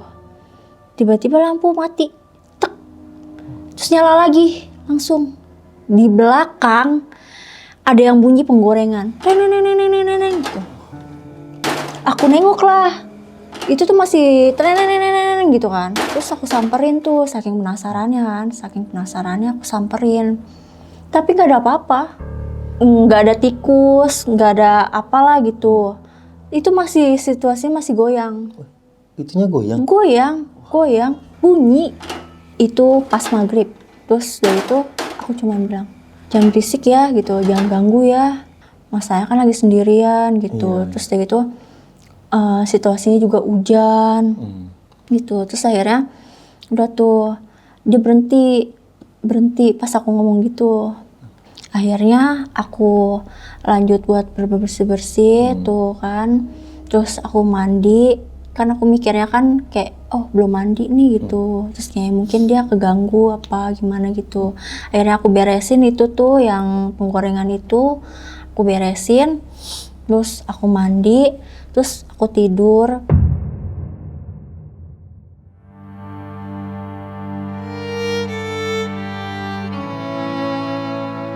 Terus nggak terjadi apa-apa lagi tuh. Nah seminggu berikutnya lagi terjadi. Aku pulang jam 6 sore lagi kan. Nah kebiasaan aku setiap pulang sekolah itu aku nggak bersih-bersih. Jadi aku langsung tiduran lah karena capek banget kan di sekolah gitu. Terus banyak kegiatan juga. Terus kayak gitu akhirnya aku tiduran sambil nonton TV. Aku nonton TV itu kan. Nah di jendela nih, Bang, tiba-tiba kayak ada yang ngeliatin aku. Diam aja, rambutnya panjang. Otomatis kan aku kan tiduran kan begini ya. Terus sini itu TV. Nah otomatis kan aku ngeliat kan ya. Ngeliat tuh. Kok ada yang ngeliatin gitu. Kok ini cewek ada yang ngeliatin, siapa ya gitu. Terus ya rambutnya panjang tuh. Aku kan emang rambutnya panjang juga ya. Tapi itu lebih panjang. Aku gak lihat lagi tuh. Aku hirauin lagi. Aku nonton TV aja gitu. Terus gitu dia tuh ngeliatin lagi. Nongol lagi gitu. Terus ngeliatin lagi. Ngeliatin terusnya. Terus aku mikir buat bangun. Aku samperin ke jendela. Gak ada apa-apa. Situ. Gak ada apa-apa. Akhirnya aku tutup tuh jendela. Langsung aku gitu. Langsung aku iniin. Terus aku lanjut tidur. Aku lanjut tidur aja. Tapi aku TV aku nyalain kan. Aku besarin volumenya tuh. Biar nggak sepi lah ya. Iya biar nggak sepi. Akhirnya aku aku tutup selimut langsung kepala aku kan. Udah tuh akhirnya aku tidur. Kelanjutannya besok kan, besok aku sekolah lagi. Sekolah, terus pulang lagi kan. Terus udah nggak ada lagi nih. Sehari 2 hari itu. Nah lanjut lagi nih, hari Kamis. Mau malam Jumat juga. Mau malam Jumat juga. Aku pulang sekolah kan. Pulang sekolahnya sore. Tuh nyampe rumah jam 6. Aku tiduran lagi di ini ruang TV, di ruang TV. Di situ kan keadaannya kan gerimis juga kan, gerimis. Aku tiduran nyampe malam jam 12 lagi. Tuh tiba-tiba di situasi gerimis ada yang nyapu. Kosrek gitu. Kok jam 12 malam ada yang nyapu gitu. Terus siapa yang nyapu? Masa iya jam 12 malam gitu. Terus akhirnya disusul lagi sama suara ketukan larian kuda. Tuk gitu. Kayak kuda lari lah pokoknya. Kuda lari. Terus dari itu aku kaget kan. Langsung aku merinding. Terus akhirnya aku gedein lagi volume TV-nya, aku langsung tidur lagi.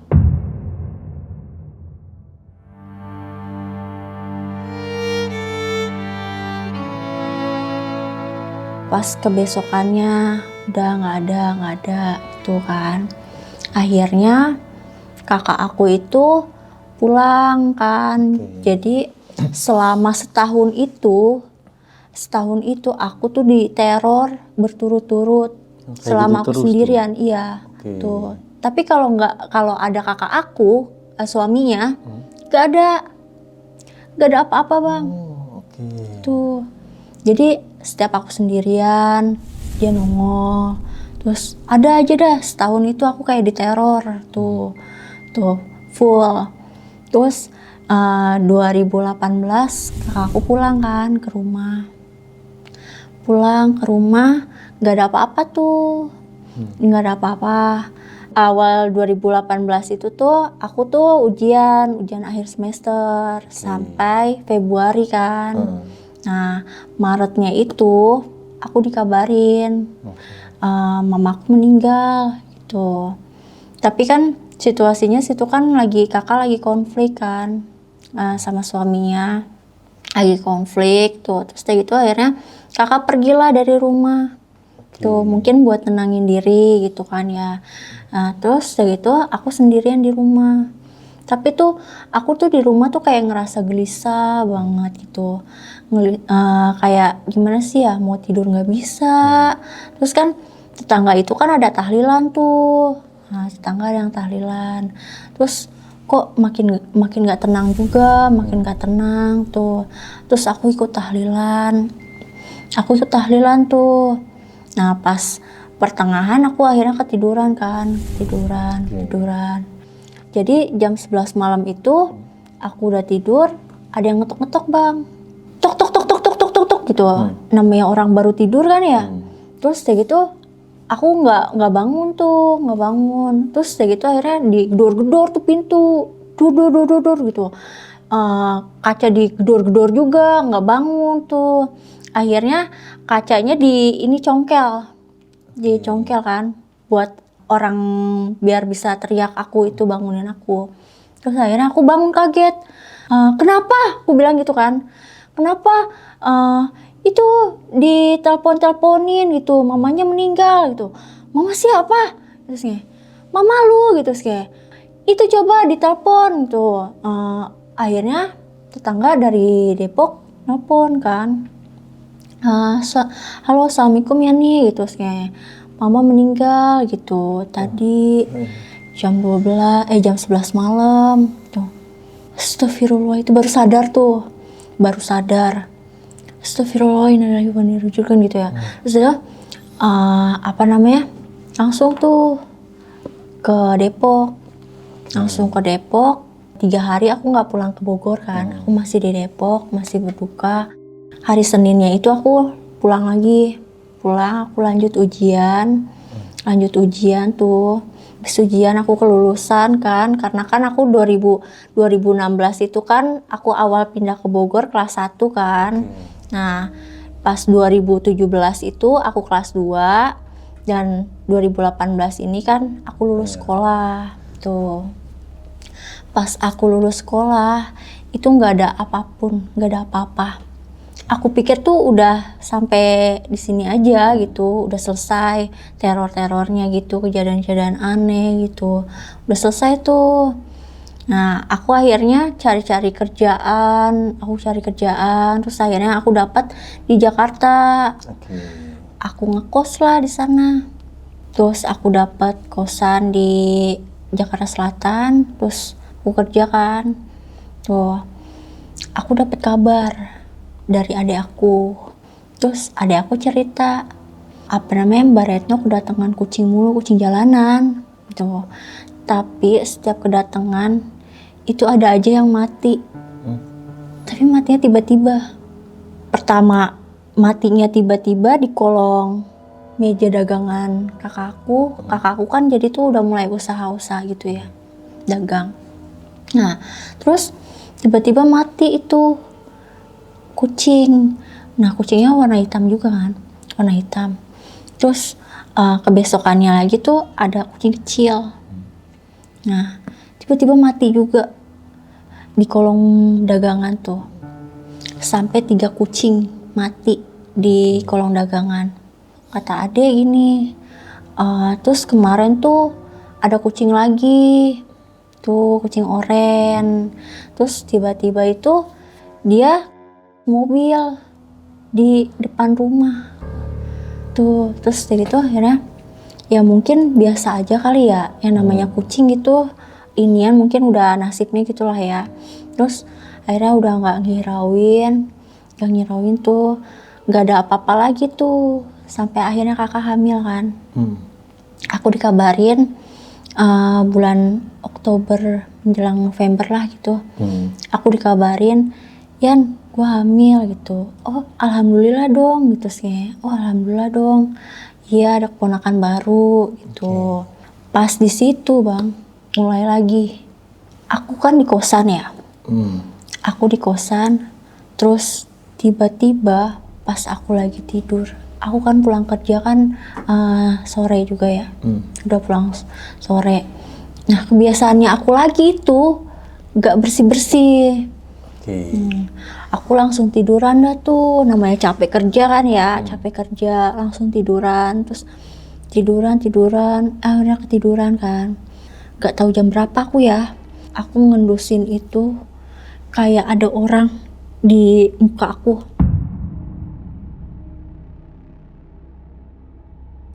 Gak bisa melek, merem aja, tapi kok ada yang napas gitu, suara napas gitu. Terus kayak gitu aku nggak bisa bangun. Aku paksa tuh tek, tapi nggak ada apa-apa kan. Aku kalau tidur kan selalu mati lampunya tuh. Ini apa ya, kok kayak nyesek banget gitu. Terus kayak gitu kayak ada yang nindihin gitu. Terus kayak gitu akhirnya udah tuh aku hirauin, aku berangkat kerja lagi. Kebesokan harinya lagi tuh kan aku pulang sore lagi tuh kan, pulang sore. Nah, tiba-tiba tuh ada yang ngegerayang dari ujung kaki tuh kayak begini.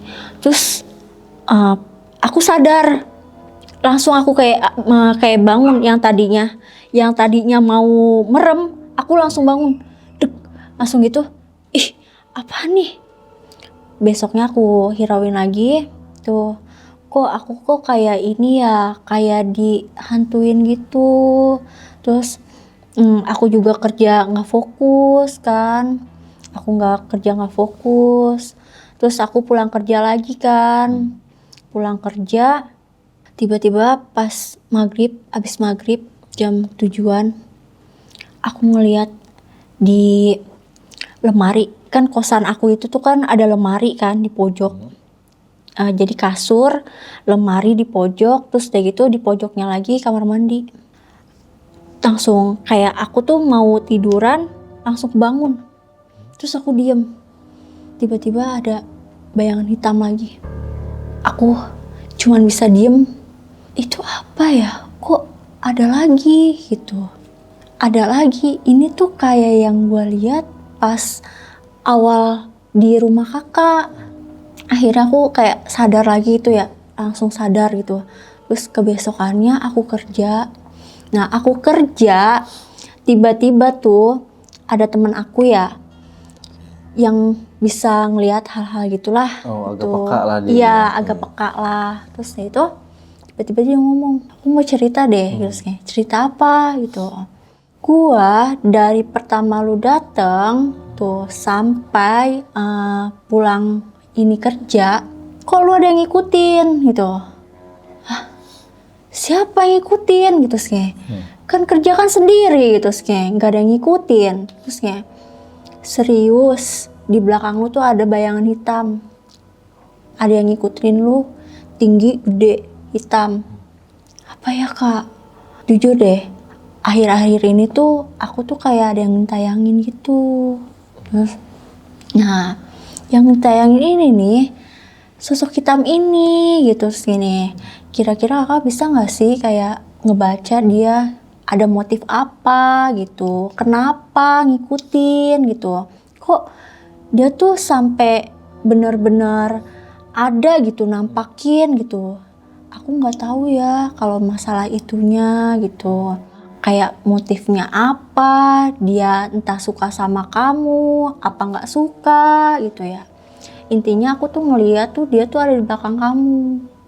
Terus akhirnya tuh kebesokannya aku mau kerja, beres-beres lah, mandi tuh. Mandi, tiba-tiba aku pas nyendok ituan, jebur, pas keramas, tiba-tiba dia manggil, Dwi. Terus aku sautin, siapa ya gitu, siapa lagi mandi gitu. Udah selesai langsung keluar kan, tapi nggak ada orang bang, nggak ada orang tuh. Terus tuh balik lagi tuh, akhirnya beberes kerja. Terus besokannya lagi aku tiduran. Udah tuh pulang kerja tidur. Terus tiba-tiba aku mimpi. Mimpi apa kak? Mimpi aku ada di hutan, tapi tuh hutannya itu bener-bener pohon bambu. Oh, oke. Di pohon bambu tuh. Terus tiba-tiba tuh ada yang ngejar-ngejar aku, bayangan hitam itu. Terus dia kayak mau nyelimutin aku. Terus aku lari-lari. Aku kayak di dalam mimpi aku tuh aku bilang gini, tolong gitu. Tiba-tiba ada almarhum mamaku datang. Entah nggak tahu mau nolongin ya. Terus udah gitu datang, dia bilang begini, udah kamu ngumpet aja di kamar mandi. Jadi tuh kan di ituan itu ada kamar mandi tuh. Kamar mandinya itu benar-benar ini banget, kumuh banget, berlumut gitu, basah gitu. Air tuh ngalir tuh ke bawah gitu. Jangan pernah buka pintu, kata dia gitu. Aku pas di kamar mandi, aku denger mama aku tuh bilang begini, pergi lu, terus gini, pergi lu setan, katanya gitu. Sambil bacain ayat-ayat kursi gitu lah, baca-bacaan. Terus tiba-tiba aku bangun, langsung sadar aku, ya Allah mimpi aku serem banget gitu. Aku langsung gitu, terus aku merinding kan, terus akhirnya kebesokannya aku tanya-tanya teman-teman aku kan, biar aku tuh tenang gitu tidur, karena kan akhir-akhir ini seminggu ini kan aku kayak orang stres gitu, digentayangin mulu, terus ya ditampakin, terus akhirnya aku cari-cari teman gitu, aku cerita ke teman gitu, kak aku kok udah seminggu ini kok ditampakin terus gitu. Terus serius lu ditampakin apa gitu, akhir-akhir ini sering ngeliat sosok hitam. Jadi temen aku kan kayak peka gitu ya. Iya. Terusnya bayangan hitam apa? Terusnya itu di lemari, masa ngeliat tiba-tiba sosok hitam gede. Terus setiap tidur kayak ada yang ngegerayang begitu. Terus ya di lampunya dinyalain, nggak ada kecoa, nggak ada apa. Takutnya kan ada kecoa kan gitu. Tapi nggak ada apa-apa gitu. Terusnya serius loh, serius. Terusnya apa namanya, lu mau nggak dibersihin? Mau deh kak, biar tidur tenang lagi gitu, biar aku tidur tenang lagi.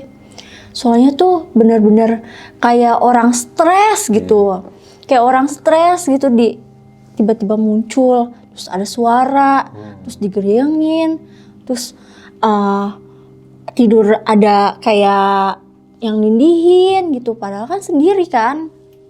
Gua ada nih yang bisa ngebersihin biar lu bisa tidur lagi lah gitu, biar lu tenang gitu.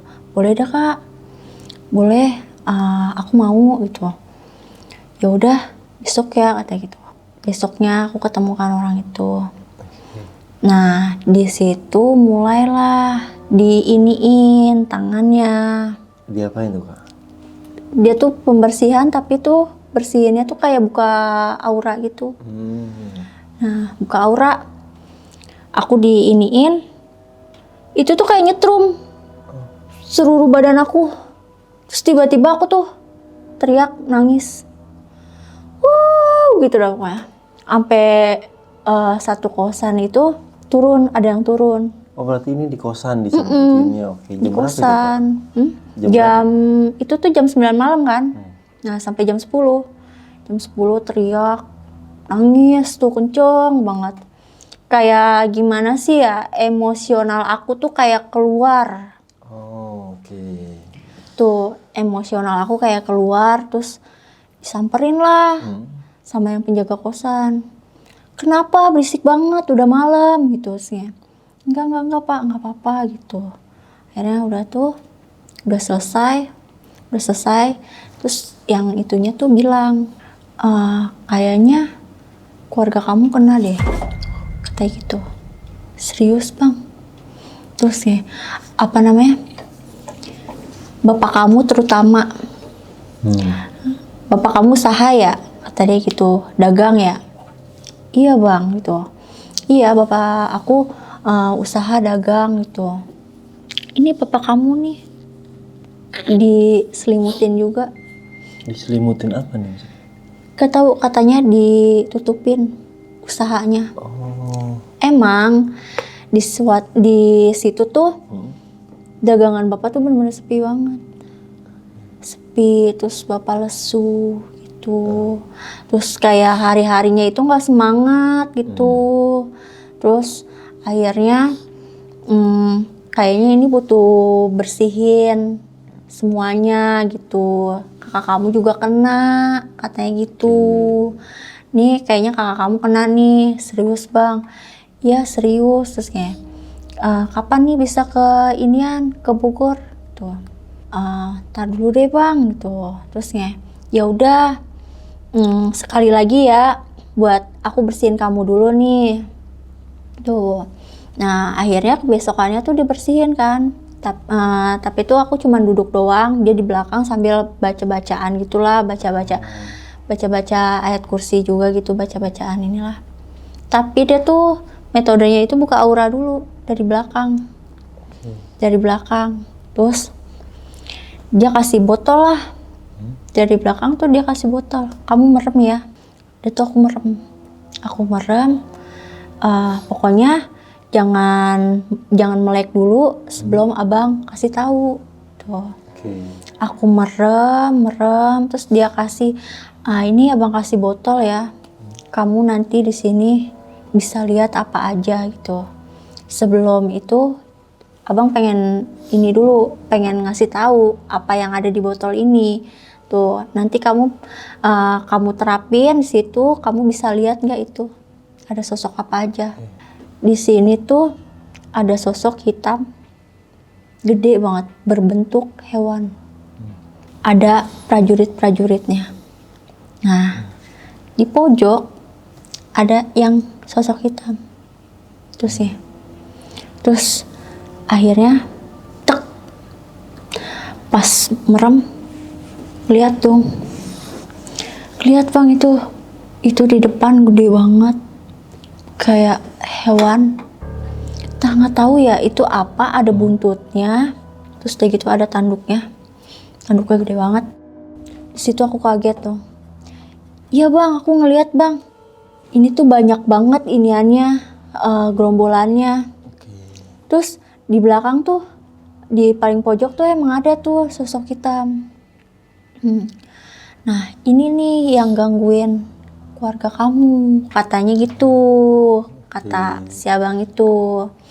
Nah terus udah di botol, aku melek terus si abang ini gini, kayaknya harus buru-buru deh pulang ke Bogor. Nah terus akhirnya kan ngatur waktu, ketemulah hari Minggu kan ke Bogor akhirnya kan sama abang itu. Nah pertamanya itu bapakku yang diobatin, tapi bapak aku tuh nggak ada sama sekali apa-apa, nggak ada reaksi apa-apa. Udah selesai, dibuka auranya, nggak ada apa-apa, nggak kelihatan apa-apa. Dikasih air kelapa kan emang buat bersihin ya bang gitu, buat ngebersihin organ juga lah gitu, nggak cuman mistis doang lah gitu ya ibaratnya. Terus akhirnya bergegas lah ke rumah kakakku. Terus pas di rumah ya salaman, akhirnya kan diobatin juga tuh kan, ininya belakangnya juga. Oh sama kakak juga sama ya, belakangnya. Sama tuh di belakangnya, gak ada reaksi apa-apa tuh. Akhirnya kita pulang lah sorenya tuh, pulang ke Jakarta, kita balik lagi ke Jakarta. Nah pas sampai rumah kan malam tuh ya, malam di kosan tuh bau banget kembang kayak kembang kenanga gitu, bunga kenanga. Itu wangi banget seruangan. Padahal kan ruangan aku kan nggak pakai apa-apa ya kan. Aku baru datang dari Bogor, terus tiba-tiba bau. Aku nggak mikir apa-apa dah tuh. Akhirnya aku bersih-bersih, terus aku tidur. Kebesokannya aku dapet telepon dari adek tuh, katanya aku kan udah dapet telepon tuh kan malam kan ya, malam. Terus aku diceritain kan, Mbak Retno tiba-tiba emosinya nggak kendali gitu. Terus kenapa emang, gara-garanya apa? Gara-garanya si Pian, kan kakak aku kan punya anak kan 2 kan. Nah anak pertamanya ini tantrum, gara-garanya si Pian mbak. Terusnya dia inian nangis terus keluar-keluaran. Nah Bareto tuh nggak emosinya nggak stabil, nggak kontrol. Tiba-tiba itu anak yang pertama itu dibantu. Tiba-tiba dia langsung langsung kayak gimana sih, kayak orang Ngamuk teriak-teriak, iya ngamuk, kayak orang ngamuk, terus nangis, terus dia melihat tiba-tiba gitu-gitu. Tetangga semuanya inilah datengin tuh. Ada yang bilang, paling ini juga cuman stres gitu, cuman pikirannya dia gitu kan. Terus baby blues kali kata dia gitu kan, karena kan emang anaknya ini kan yang pertama ini kan baru gede kan. Terus dia gitu ditambah lagi dia lagi hamil gitu kan, lagi hamil tuh, mungkin bawaan dari ininya bayinya. Terus dia gitu udah tuh ngamuk. Nah jam 10 malam aku di WA, ini Mbak Retno di Rukiah ke Ustadz tuh. Nah kan dibawa kan ke Ustadz. Terus dibawa ke Ustadz, tiba-tiba ngamuk, nangis, terus melayat gitulah, gitu-gitu. Besokannya aku ditelepon lagi sama kakak. Dia sadar kan, sadarnya subuh. Lu bawa apaan lu kesini? Katanya gitu. Terus, bawa apaan gitu sih? Gua abis berobat di situ, langsung kayak begini gitu. Terus nih, ih bawa apa ya? Orang nggak bawa apa-apa. Jadi tuh gue tuh inian. Sebelum-sebelumnya itu tuh gue tuh kayak dihantuin. Nah gue berusaha buat nyembuhin lu, buat ngobatin kan gitu ya.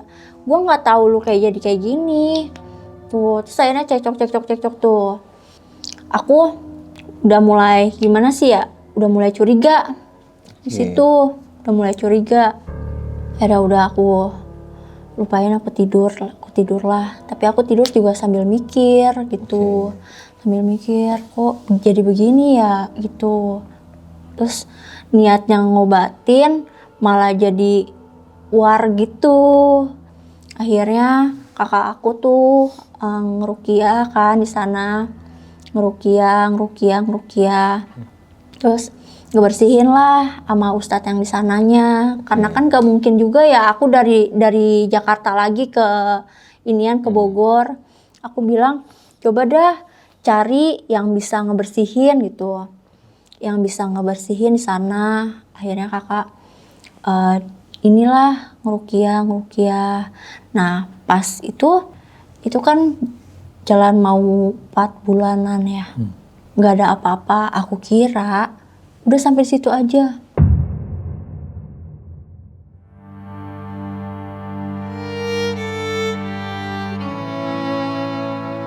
Akhirnya kakak aku bulan Juli itu lahiran kan.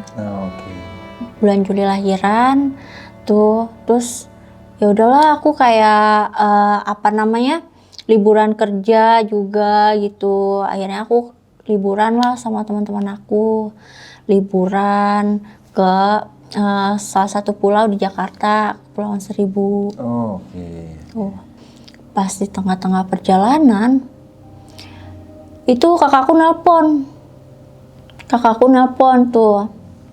Terusnya itu kan udah sore ya. Yan, lu harus pulang gitu katanya. Ini ada yang ngomong katanya lu kesini bawa apaan, kata gitu. Kok ini ustadznya bilang katanya biangnya itu ada di lu.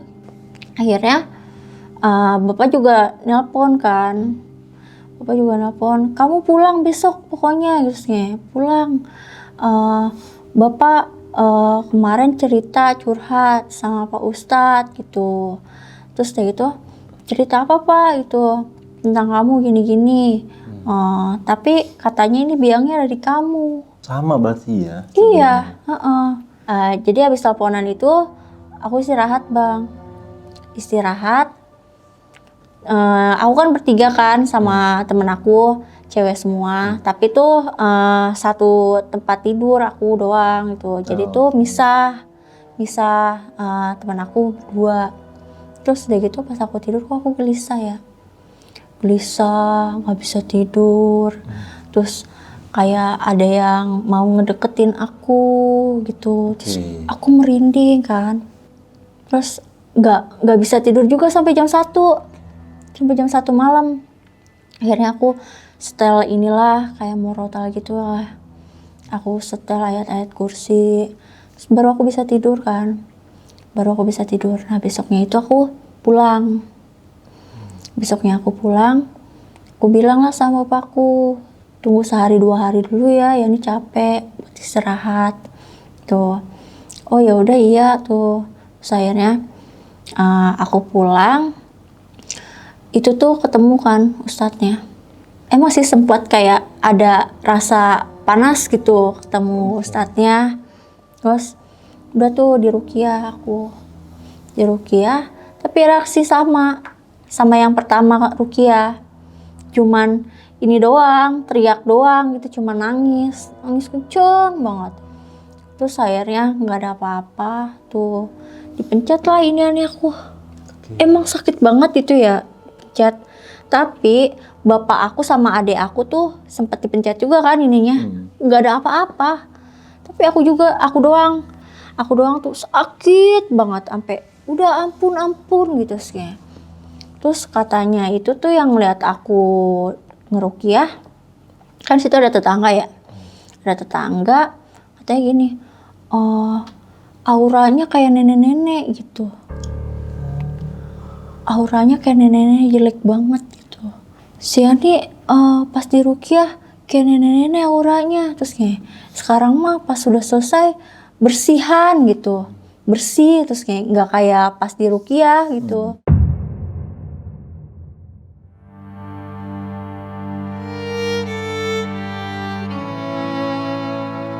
Besokannya udah selesai, pas minggu kemudian kakak yang inian ngerasa, kakak ngerasa katanya, kok kalau misalnya Pak Ustadz itu datang, badan gue kok panas ya, terus gue kayak gelisah gitu, kayak bawaannya tuh kayak mau berontak gitu tuh, kenapa ya?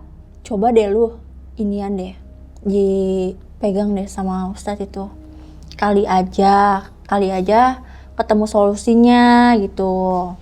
Kan kata lu kan gua di biangnya, katanya di biangnya tuh ada di gua gitu. Tapi kan ini kan pas ngeruqyah pertama aja cuma reaksinya cuma kayak gitu. Terus bapak nggak ada. Terus coba lu di ruqyah. Akhirnya gantian lah kakak yang di ruqyah. Oke. Itu langsung bereaksi, teriak-teriak, nangis-nangis tuh nangis-nangis, sampai akhirnya kan dipastiin kan ini beneran apa enggak. Akhirnya dimasukin air lah tuh, mulutnya dimasukin air. Kalau orang bohongan kan pasti kan langsung kesendak ya kan, langsung sadar gitu kesendak gitu. Ini kan langsung kayak dikasih air langsung gitu. Langsung dicuih gitu. Terus melet-melet gitu, melet-melet gitu-gitu. Terus ditanya siapa nih yang iniin gitu. Ada orang nih nggak suka sama dia gitu. Terus gue pengen bunuh nih orang kata dia gitu kan. Terus siapa nih yang iniin? Gue nggak mau ngasih tahu. Tuh, gue udah seneng di badan ini. Kayak gitu. Terus sampai merinding mulu tuh situ. Merinding. Terus itu akhirnya selesai ruqyah. Itu kan sebulan ya. Udah pas itu kebongkar lah tuh semuanya. Nah, selesai ruqyah tuh jam 5-an kalau nggak salah ya. Kalau nggak salah jam 5-an. Nah, itu tuh kayak ya nggak suka lah tuh. Terus siapa yang ngirim, siapa yang nyuruh gitu. Itu tuh kebongkar semua tuh. Kalau abang mau ngeliat video fullnya, aku ada videonya. Boleh. Nanti aku kirimin ke tim ya. Itu kebongkar semua di situ berarti Iya, bener. Kebongkar semua. Nah itu tuh meledaknya tuh di situ tuh udah tahuan. Udah enak di sini. Apa sih udah enak?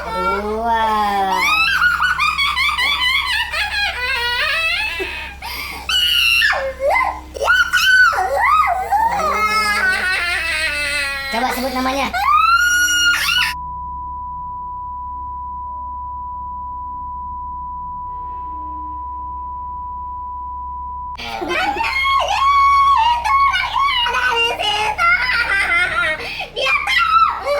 Itu ya. Meninggal juga gara-gara dia.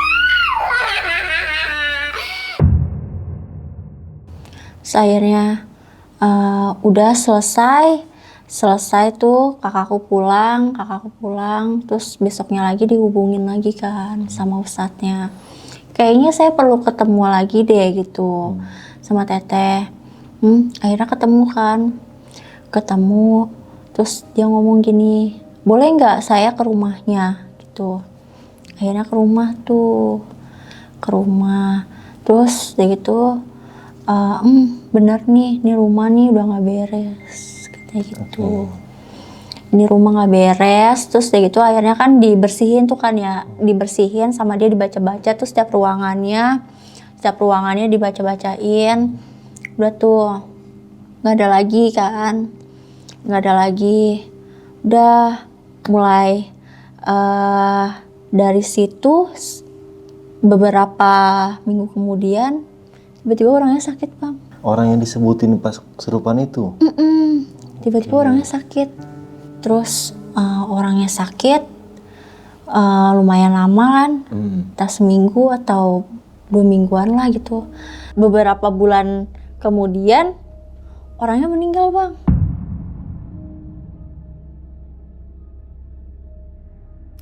Orang yang nggak suka sama kakak aku, tuh orang yang ngejahatin kakak aku lah pokoknya gitu. Setelah itu tuh udah nggak ada tuh gangguan apa-apa lagi, tuh udah. Dan ustadznya bilang juga udah selesai kan. Akhirnya kakak pindah, masih daerah Bogor juga. Nah, kebetulan juga kan biar suaminya pulang perginya deket juga dari stasiun gitu. Terus akhirnya pindah, udah nggak ada apa-apa. Aku pulang juga ke kosan gitu. Pulang ke kosan, akhirnya ya udah nggak ada apa-apa lagi gitu.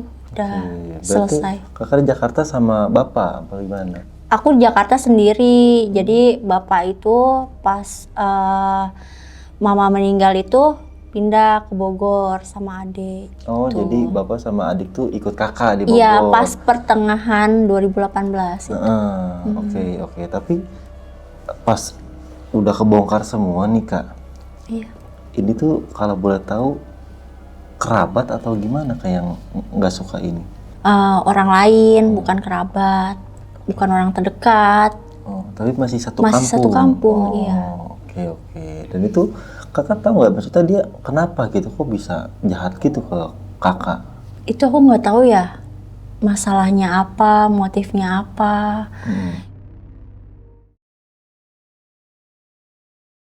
Tadi juga kan pas kakak kesurupan pertama tuh yang tantrum itu ngamuk-ngamuk, itu kan anak pertamanya sempat dibanting. Itu gimana kondisi anak pertama, Kak? Nggak dibanting banget sih. Pokoknya dia tuh kalau pas anaknya tantrum itu gendong terus dilepas lagi gitu. Oh, cuma jatuh aja. Iya, gitu. cuma jatuh aja. Saya pikir dibanting gimana gitu. Enggak. Oke. Tapi kalau yang anak kedua ini tuh sampai dapat gangguan nggak sih? Atau mungkin anak pertama sempat dapat gangguan? Enggak dapat gangguan. Enggak ya, kalau Enggak, kakak tuh aman ya? Iya, aman. Nggak pernah cerita apa-apa kakak pas lagi ke Bogor gitu, ponakan? Enggak. Misalnya kayak, tante aku ngeliat ini loh gitu, enggak ada ya? Oh iya, Ada? itu jadi anaknya jadi sensitif juga, peka. Jadi peka gitu. juga. Peka Dia juga. cerita apa dia kakak? Itu sih bilangnya ke Ade ya. Kata Ade tuh bilang ke aku, katanya si Pino itu sering banget ngeliat gitu. Ngeliat apaan gitu. Kayak baju putih gitu. Baju putih, terus katanya rambutnya panjang gitu. Terus apa ini nyangkut paut gitu.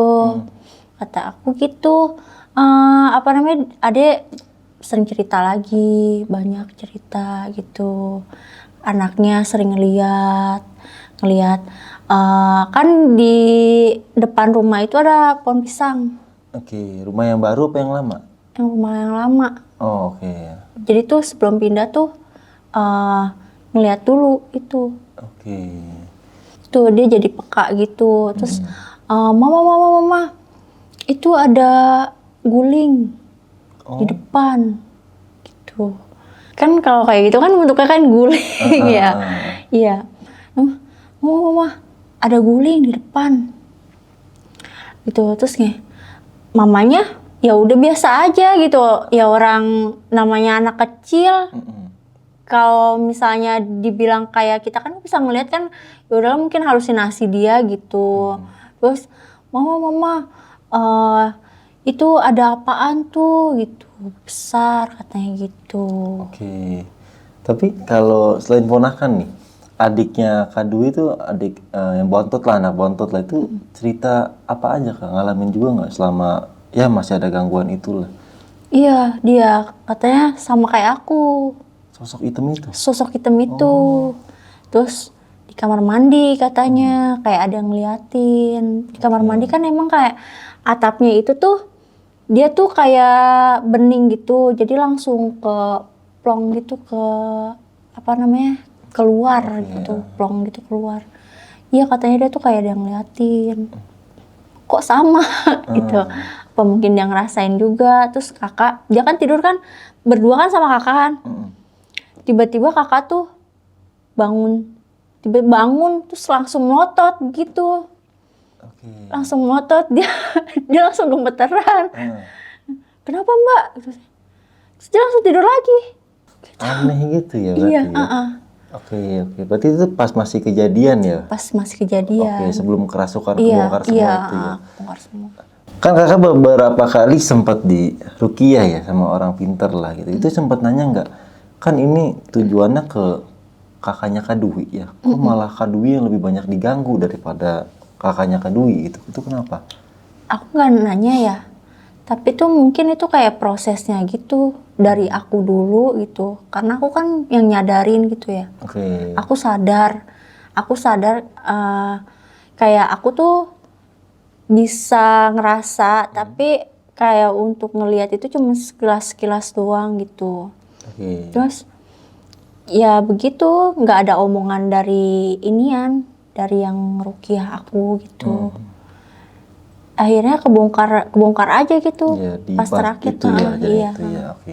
Kalau untuk tetangga gimana Kak Dewi? Sempet nggak ada yang ngalamin gangguan juga atau yang ngomong sesuatu? Nah itu selesai kakak pindah bang. Oh, kenapa? Udah kan ditinggal lama kan. Hmm. Ditinggal lama, aku banyak yang inilah pokoknya yang bilang ke aku katanya rumahnya angker kayak gitu. Terus banyak tuh yang bilang udah ini mending dikontrakin aja gitu daripada angker gitu kan. Terus udah ini kenapa nggak nyalain aja lampunya gitu biar nggak terlalu angker gitu. Banyak yang bilang kayak gitu bang. Terus kata kakak bukan yang nggak mau pindah ya kan, bukan yang nggak mau tempatin lagi atau dikontrakin lagi, tapi kan emang udah nggak mau lagi kan situ. Aku bilang tuh, jadi tuh temen aku WA kan ngabarin, Wi rumahnya kenapa nggak ditempatin lagi gitu, banyak yang bilang angker, katanya ada suara-suara gitu. Terus jadi tuh sebelum itu rumah ditinggalin lama, emang sebelum-sebelumnya itu emang udah angker. Pas aku masih sekolah juga, awal sekolah tuh 2016 itu udah angker. Dan ini maaf nih Kak, saya izin nanya Kak, untuk masalah almarhumah ibu. Itu kan, mohon maaf Kak ya, itu kan ibu meninggal pas lagi kejadian kayak gitulah, Kakak dapat gangguan segala macam. Dan ibu ini bisa dibilang perginya tuh wajar atau nggak wajar nih menurut kakak pribadi gitu? Kalau kata aku sih nggak wajar ya. Soalnya jadi tuh mama tuh tiba-tiba ada komplikasi. Oke. Dari kayak yang sehat, badan gemuk, tiba-tiba ada komplikasi bang. Kayak paru-paru, jantung, diabetes gitu. Emang sih mama tuh ada diabetes, tapi diabetesnya itu kering, nggak basah, masih bisa diatasin lah gitu. Terus tiba-tiba tuh langsung di rumah sakit, nggak bisa ngapa-ngapain. Tuh, terus udah gitu pulang dari rumah sakit, udah tuh gemuk lagi. Aku pikir kan udah tuh kan sehat, terus pas mau meninggal tiba-tiba kurus terus udah gitu meninggal lah jam 10-an.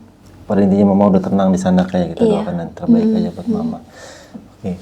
Nah terakhir nih kakak punya pesan-pesan nggak buat penonton di rumah? Jadi pesannya buat teman-teman, kalau berhadapan sama orang, jaga sikap, jaga mulut, cara ngomongnya juga. Kita kan nggak tahu ya orang itu suka sama kita apa enggak gitu. Jadi jangan sampai kejadian hal yang sama seperti yang aku alamin. Oke teman-teman semua, jadi itu pengalaman yang pernah dialami oleh Kak Dwi. Bisa kita ambil positifnya, buang jauh-jauh negatifnya seperti yang dibilang Mbak Badru. Kalau begitu ya nggak perlu lama-lama lagi. Sampai jumpa di kisah selanjutnya. Dadah. Buat kalian yang punya pengalaman horor, langsung aja chat ke nomor 0877 1671 5337.